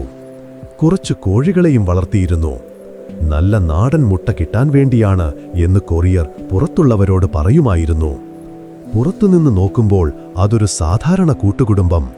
എന്നാൽ അകത്ത് ഓരോ നിമിഷവും പിടിക്കപ്പെടുമോ എന്ന ഭയത്തിൽ കഴിയുന്ന ഒരു സംഘം. ഒസാമ പുറത്തിറങ്ങുമ്പോൾ വളരെ ശ്രദ്ധിച്ചിരുന്നു. പകൽ വെളിച്ചത്തിൽ അവൻ ഒരിക്കലും മുറ്റത്തിറങ്ങി നടക്കില്ല. കാരണം ആകാശത്ത് അമേരിക്കൻ സാറ്റലൈറ്റുകൾ കണ്ണും നട്ടിരിക്കുന്നുണ്ടെന്ന് അവൻ അറിയാം. മുറ്റത്ത് നടക്കാൻ അവനൊരു പ്രത്യേക സ്ഥലമുണ്ടായിരുന്നു. അവിടെ മുകളിൽ നിന്ന് നോക്കിയാൽ കാണാത്ത രീതിയിൽ ഒരു മേൽക്കൂര പണിതിരുന്നു. അതിനടിയിലൂടെയാണ് അവൻ വ്യായാമത്തിനായി നടന്നിരുന്നത്. ആകാശത്ത് വിമാനത്തിന്റെ ശബ്ദം കേട്ടാൽ അവൻ മരവിച്ച പോലെ നിൽക്കും. മരങ്ങളുടെ നിഴലിലേക്ക് മാറും.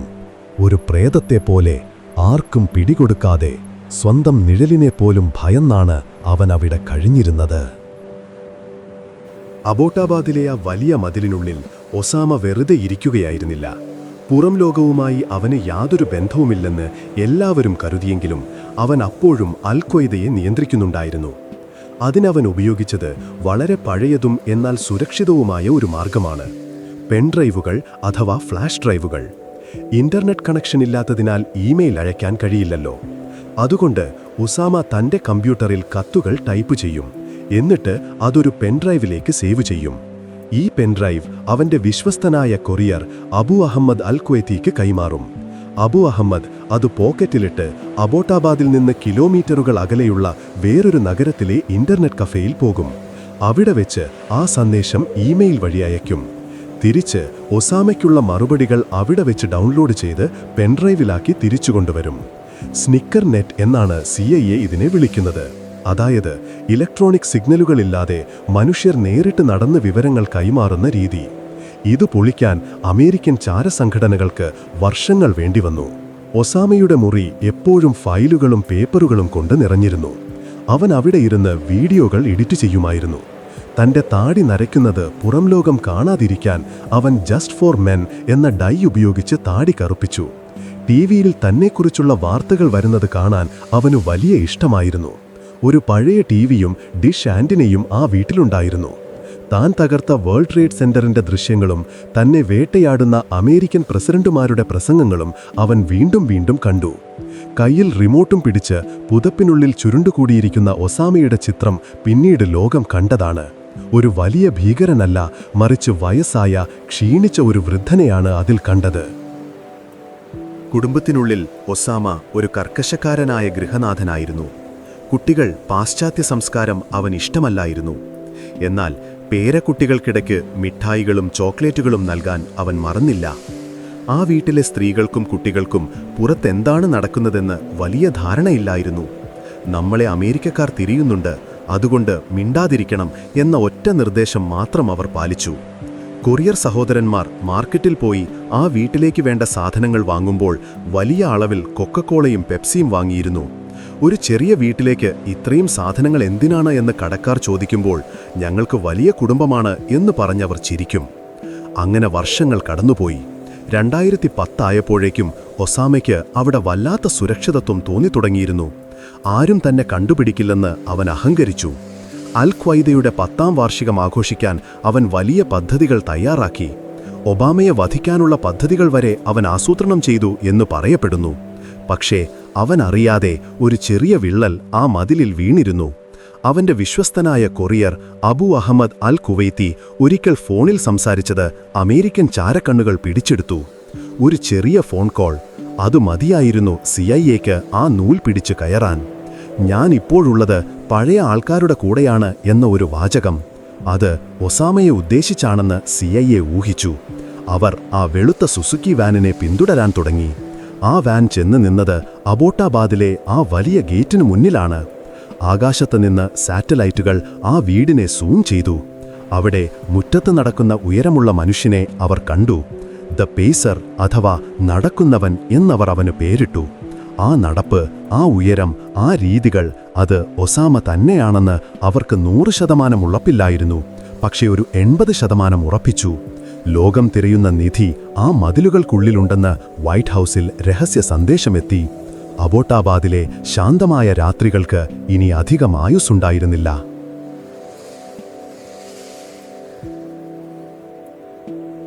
2011 മെയ് 1 വാഷിംഗ്ടൺ DC-യിലെ വൈറ്റ് ഹൗസിൽ പകൽ സമയം, എന്നാൽ പാകിസ്ഥാനിൽ അർദ്ധരാത്രി പിന്നിട്ടിരുന്നു. ചരിത്രപ്രസിദ്ധമായ ആ സിറ്റുവേഷൻ റൂമിൽ Barack Obama, Hillary Clinton, Joe Biden തുടങ്ങിയ വമ്പൻ സ്രാവുകൾ തിങ്ങി നിറഞ്ഞിരിക്കുകയാണ്. അവരുടെ മുന്നിലെ സ്ക്രീനുകളിൽ തത്സമയ ദൃശ്യങ്ങൾ മിന്നിമറയുന്നു. തൊണ്ട വരണ്ടുപോകുന്ന ആകാംക്ഷ, കാരണം അവരൊരു വലിയ ചൂതാട്ടത്തിനിറങ്ങുകയാണ്. പാകിസ്ഥാൻ എന്ന മറ്റൊരു രാജ്യത്തിന്റെ മണ്ണിൽ അവരുടെ അനുവാദമില്ലാതെ സൈനിക നടപടി നടത്തുക എന്നത് യുദ്ധത്തിന് കാരണമായേക്കാവുന്ന കാര്യമാണ്. ഒസാമ അവിടെ ഇല്ലെങ്കിൽ അത് അമേരിക്കയ്ക്ക് വലിയ നാണക്കേടാകും. എന്നാൽ ഒബാമ ആ റിസ്ക് എടുക്കാൻ തീരുമാനിച്ചു. ഇറ്റ്സ് എ ഗോ എന്ന ഉത്തരവ് അഫ്ഗാനിസ്ഥാനിലെ ജലാലാബാദ് എയർബേസിലേക്ക് പറന്നു. അഫ്ഗാനിസ്ഥാനിലെ ഇരുളിൽ നിന്ന് 2 ഹെലികോപ്റ്ററുകൾ പറന്നുയർന്നു. സാധാരണ ഹെലികോപ്റ്ററുകളായിരുന്നില്ല അത്. റഡാറുകളിൽ പെടാതിരിക്കാൻ പ്രത്യേകം രൂപകൽപ്പന ചെയ്ത ശബ്ദം വളരെ കുറഞ്ഞ സ്റ്റെൽത്ത് ബ്ലാക്ക് ഹോക്ക് ഹെലികോപ്റ്ററുകൾ. അതിനകത്തിരുന്നത് US നേവി സീൽ ടീം 6-ലെ 23 കമാൻഡോകളും കെയ്റോ എന്നു പേരുള്ള ഒരു ബെൽജിയൻ മാലിനോയ്സ് നായയും. അവരുടെ ലക്ഷ്യം ഒന്നേയുള്ളൂ, ഓപ്പറേഷൻ നെപ്റ്റ്യൂൺ സ്പിയർ. കടലിന്റെ ദേവനായ നെപ്റ്റ്യൂണിന്റെ ശൂലം പോലെ ആരും പ്രതീക്ഷിക്കാത്ത സമയത്ത് ഒസാമയുടെ നെഞ്ചിലേക്ക് പാഞ്ഞുകയറുക. പാകിസ്ഥാൻ അതിർത്തി കടന്ന് മലനിരകൾക്ക് മുകളിലൂടെ താഴ്ന്നു പറന്ന് അവർ അബോട്ടാബാദിലെത്തി. സമയം പുലർച്ചെ 12:30. അബോട്ടാബാദിലെ ജനങ്ങൾ നല്ല ഉറക്കത്തിലായിരുന്നു. ഹെലികോപ്റ്ററുകളുടെ ശബ്ദം കേട്ട് ചിലർ ഉണർന്നെങ്കിലും അത് പാകിസ്ഥാൻ മിലിറ്ററി അക്കാദമിയിലെ പതിവ് പട്രോളിംഗ് ആണെന്ന് അവർ കരുതി. എന്നാൽ ആ വലിയ മതിലിന് മുകളിലെത്തിയപ്പോൾ കാര്യങ്ങൾ കൈവിട്ടുപോയി. ആദ്യത്തെ ഹെലികോപ്റ്റർ ഒസാമയുടെ വീടിന്റെ മുറ്റത്തേക്ക് ഇറങ്ങാൻ ശ്രമിച്ചപ്പോൾ നിയന്ത്രണം വിട്ടു. മതിലിനുള്ളിലെ ചൂടേറിയ വായുവും ഹെലികോപ്റ്ററിന്റെ റോട്ടർ കാറ്റും തമ്മിൽ കൂട്ടിമുട്ടിയപ്പോൾ ഉണ്ടായ വോർട്ടെക്സ് പ്രതിഭാസമായിരുന്നു അത്. ഹെലികോപ്റ്റർ വട്ടം കറങ്ങി മതിലിൽ ഇടിച്ച് മുറ്റത്തേക്ക് വീണു. ആ നിമിഷം ഒബാമയുടെ നെഞ്ച് പടപട ഇടിച്ചു എന്ന് പിന്നീട് അദ്ദേഹം പറഞ്ഞിട്ടുണ്ട്. ബ്ലാക്ക് ഹോക്ക് ഡൗൺ എന്ന ദുരന്തം ആവർത്തിക്കുമോ എന്ന് എല്ലാവരും ഭയന്നു. പക്ഷേ സീലുകൾ പതറിയില്ല. വീണ ഹെലികോപ്റ്ററിൽ നിന്ന് അവർ പരിക്കേൽക്കാതെ ചാടിയിറങ്ങി. പ്ലാൻ എ പാളിയാൽ പ്ലാൻ ബി. അവർ മതിലുകൾ സ്ഫോടക വസ്തുക്കൾ ഉപയോഗിച്ച് തകർത്തു. വലിയ ശബ്ദത്തോടെ അബോട്ടാബാദ് നടുങ്ങി. ഉറങ്ങിക്കിടന്ന ഒസാമയുടെ കുടുംബം ഞെട്ടിയുണർന്നു. ഗസ്റ്റ് ഹൗസിലുണ്ടായിരുന്ന ഒസാമയുടെ വിശ്വസ്തൻ അബു അഹമ്മദ് അൽ കുവൈത്തി തോക്കുമായി പുറത്തേക്ക് ഓടി വന്നു. പക്ഷേ സീലുകളുടെ നൈറ്റ് വിഷൻ കണ്ണടകൾക്ക് മുന്നിൽ അയാൾക്ക് ഒരവസരം പോലും കിട്ടിയില്ല. നിമിഷങ്ങൾക്കകം അയാൾ വധിക്കപ്പെട്ടു. സീലുകൾ പ്രധാന കെട്ടിടത്തിലേക്ക് ഇരച്ചു കയറി. ഇരുട്ടിൽ ലേസർ രശ്മികൾ മാത്രം മിന്നിമറഞ്ഞു. താഴത്തെ നിലയിൽ വച്ച് അബു അഹമ്മദിന്റെ സഹോദരൻ ചെറുതു നിൽക്കാൻ ശ്രമിച്ചു. അവനും വീണു. ഓരോ മുറിയും ഓരോ നിലയും അവർ അരിച്ചു പെറുക്കി മുകളിലേക്ക് നീങ്ങി. ഒസാമയുടെ മകൻ ഖാലിദ് പടികൾക്കിടയിൽ വച്ച് സീലുകളെ നേരിടാൻ നോക്കി. ഖാലിദ് താഴേക്ക് വാ എന്ന് സീലുകൾ അറബിയിൽ വിളിച്ചു പറഞ്ഞപ്പോൾ അവൻ തല പുറത്തിട്ടു. അതാണ് അവന്റെ അവസാനത്തെ കാഴ്ചയായത്. സീലുകൾ 3-ാം നിലയിലേക്ക് ആ അവസാനത്തെ പടികൾ കയറാൻ തുടങ്ങി. അവിടെയായിരുന്നു ഒസാമയുടെ കിടപ്പുമുറി. പടികൾ കയറി വരുന്ന ശബ്ദം കേട്ട് ഒസാമ വാതിലിന് പിന്നിൽ നിന്ന് എത്തിനോക്കി. ഒസാമയുടെ കയ്യിൽ ഒരു AK-47 ഉണ്ടായിരുന്നു എന്ന് പറയപ്പെടുന്നു. പക്ഷേ അത് ഉപയോഗിക്കാൻ അവന് സമയം കിട്ടിയില്ല. സീലുകൾ വാതിൽ തകർത്ത് അകത്തേക്ക് കയറി. ഒസാമയുടെ ഇളയ ഭാര്യ അമൽ ഭർത്താവിനെ രക്ഷിക്കാൻ സീലുകൾക്ക് മുന്നിലേക്ക് ചാടി വീണു. അവർ അവളെ കാലിൽ വെടിവെച്ച് മാറ്റി. ഇപ്പോൾ മുറിയിൽ ഒസാമയും സീലുകളും മാത്രം. റോബർട്ട് ഒ നീൽ എന്ന സീലുദ്യോഗസ്ഥനാണ് കാഞ്ചി വലിച്ചത് എന്ന് പറയപ്പെടുന്നു. നെഞ്ചിലും തലയിലും വെടിയേറ്റ ഒസാമ തറയിലേക്ക് വീണു. ലോകം മുഴുവൻ വർഷങ്ങളായി തിരഞ്ഞുകൊണ്ടിരുന്ന ആ മനുഷ്യന്റെ കഥ അവിടെ അവസാനിച്ചു. സീൽ ലീഡർ റേഡിയോയിലൂടെ ആ സന്ദേശം വാഷിംഗ്ടണിലേക്ക് അയച്ചു. For God and country, Geronimo, Geronimo, EKIA, enemy killed in action. Geronimo എന്നത് ഒസാമയ്ക്ക് അവർ നൽകിയ കോഡ് നാമമായിരുന്നു. വൈറ്റ് ഹൗസിലെ സിറ്റുവേഷൻ റൂമിൽ വി ഗോട്ട് ഹിം എന്ന വാചകം മുഴങ്ങി. എല്ലാവരും ദീർഘശ്വാസം വിട്ടു. എന്നാൽ അവരു നിൽക്കാൻ സമയമില്ലായിരുന്നു. പാകിസ്ഥാൻ സൈന്യം ഉണരുന്നതിനു മുൻപേ സ്ഥലം വിടണം. സീലുകൾ ഒസാമയുടെ മൃതദേഹം ബാഗിലാക്കി. ആ വീട്ടിലുണ്ടായിരുന്ന കമ്പ്യൂട്ടറുകൾ, ഹാർഡ് ഡിസ്കുകൾ, ഫയലുകളെല്ലാം അവർ വാരിക്കൂട്ടി. അൽ ഖൈദയുടെ രഹസ്യങ്ങളുടെ വലിയൊരു ശേഖരമായിരുന്നു അത്. പോകുന്ന വഴിക്ക് തകർന്നു വീണ തങ്ങളുടെ ഹെലികോപ്റ്റർ ശത്രുക്കൾക്ക് കിട്ടാതിരിക്കാൻ അവർ ബോംബ് വെച്ചു തകർത്തു. തീഗോളം ഉയരുന്നതിനിടയിൽ ബാക്കിയുള്ള ഹെലികോപ്റ്ററുകളിൽ അവർ ആകാശത്തേക്ക് പറന്നുയർന്നു. വെറും 40 മിനിറ്റ് അതിനുള്ളിൽ എല്ലാം കഴിഞ്ഞിരുന്നു. തിരിച്ച് അഫ്ഗാനിസ്ഥാനിലെത്തിയ ശേഷം മൃതദേഹം തിരിച്ചറിഞ്ഞു. DNA ടെസ്റ്റ് നടത്തി ഉറപ്പുവരുത്തി ഇത് ഒസാമ തന്നെ. പിന്നീട് നടന്നത് വേഗത്തിലായിരുന്നു. ഒസാമയുടെ മൃതദേഹം USS കാൾ വിൻസൻ എന്ന വിമാനവാഹിനി കപ്പലിലേക്ക് കൊണ്ടുപോയി. അവനെ കരയിൽ എവിടെയെങ്കിലും അടക്കിയാൽ ആ സ്ഥലം തീവ്രവാദികളുടെ ഒരു തീർത്ഥാടന കേന്ദ്രമായി മാറുമെന്ന് അമേരിക്ക ഭയന്നിരുന്നു. അതുകൊണ്ട് കടലിലടക്കാൻ തീരുമാനിച്ചു. ഇസ്ലാമിക ആചാരപ്രകാരം മൃതദേഹം കുളിപ്പിച്ച് വെള്ളത്തുണിയിൽ പൊതിഞ്ഞ് പ്രാർത്ഥനകൾ ചൊല്ലി വടക്കൻ അറബിക്കടലിന്റെ ആഴങ്ങളിലേക്ക് താഴ്ത്തി. ആരും കാണാത്ത, ആരും അറിയാത്ത കടലിന്റെ അടിത്തട്ടിൽ ഒസാമ ബിൻ ലാദൻ അന്ത്യവിശ്രമം കൊണ്ടു. അങ്ങനെ റിയാദിലെ കൊട്ടാരത്തിൽ തുടങ്ങി അഫ്ഗാനിലെ ഗുഹകളിലൂടെ സഞ്ചരിച്ച് ഒടുവിൽ പാകിസ്ഥാനിലെ ഒരു ഇരുണ്ട മുറിയിൽ അവസാനിച്ച ആ ജീവിതത്തിന് തിരശീല വീണു. ലോകത്തെ വിറപ്പിച്ച ഭീകരൻ ഒടുവിൽ ചരിത്രത്തിന്റെ ഏടുകളിലേക്ക് മറഞ്ഞു. അബോട്ടാബാദിലെ ആ വീട് പിന്നീട് പാകിസ്ഥാൻ സർക്കാർ പൊളിച്ചു നീക്കി. ഇന്ന് അവിടെ ആ വീടിരുന്നതിന് യാതൊരു അടയാളവുമില്ല. വെറും ഒഴിഞ്ഞ പറമ്പ് മാത്രം. നമ്മുടെ യാത്ര ഇവിടെ അവസാനിക്കുകയാണ് സുഹൃത്തുക്കളെ. മരുഭൂമികൾ താണ്ടി, സമുദ്രങ്ങൾ കടന്ന്, യുദ്ധങ്ങളുടെയും സ്ഫോടനങ്ങളുടെയും നടുവിലൂടെ നമ്മൾ സഞ്ചരിച്ചു.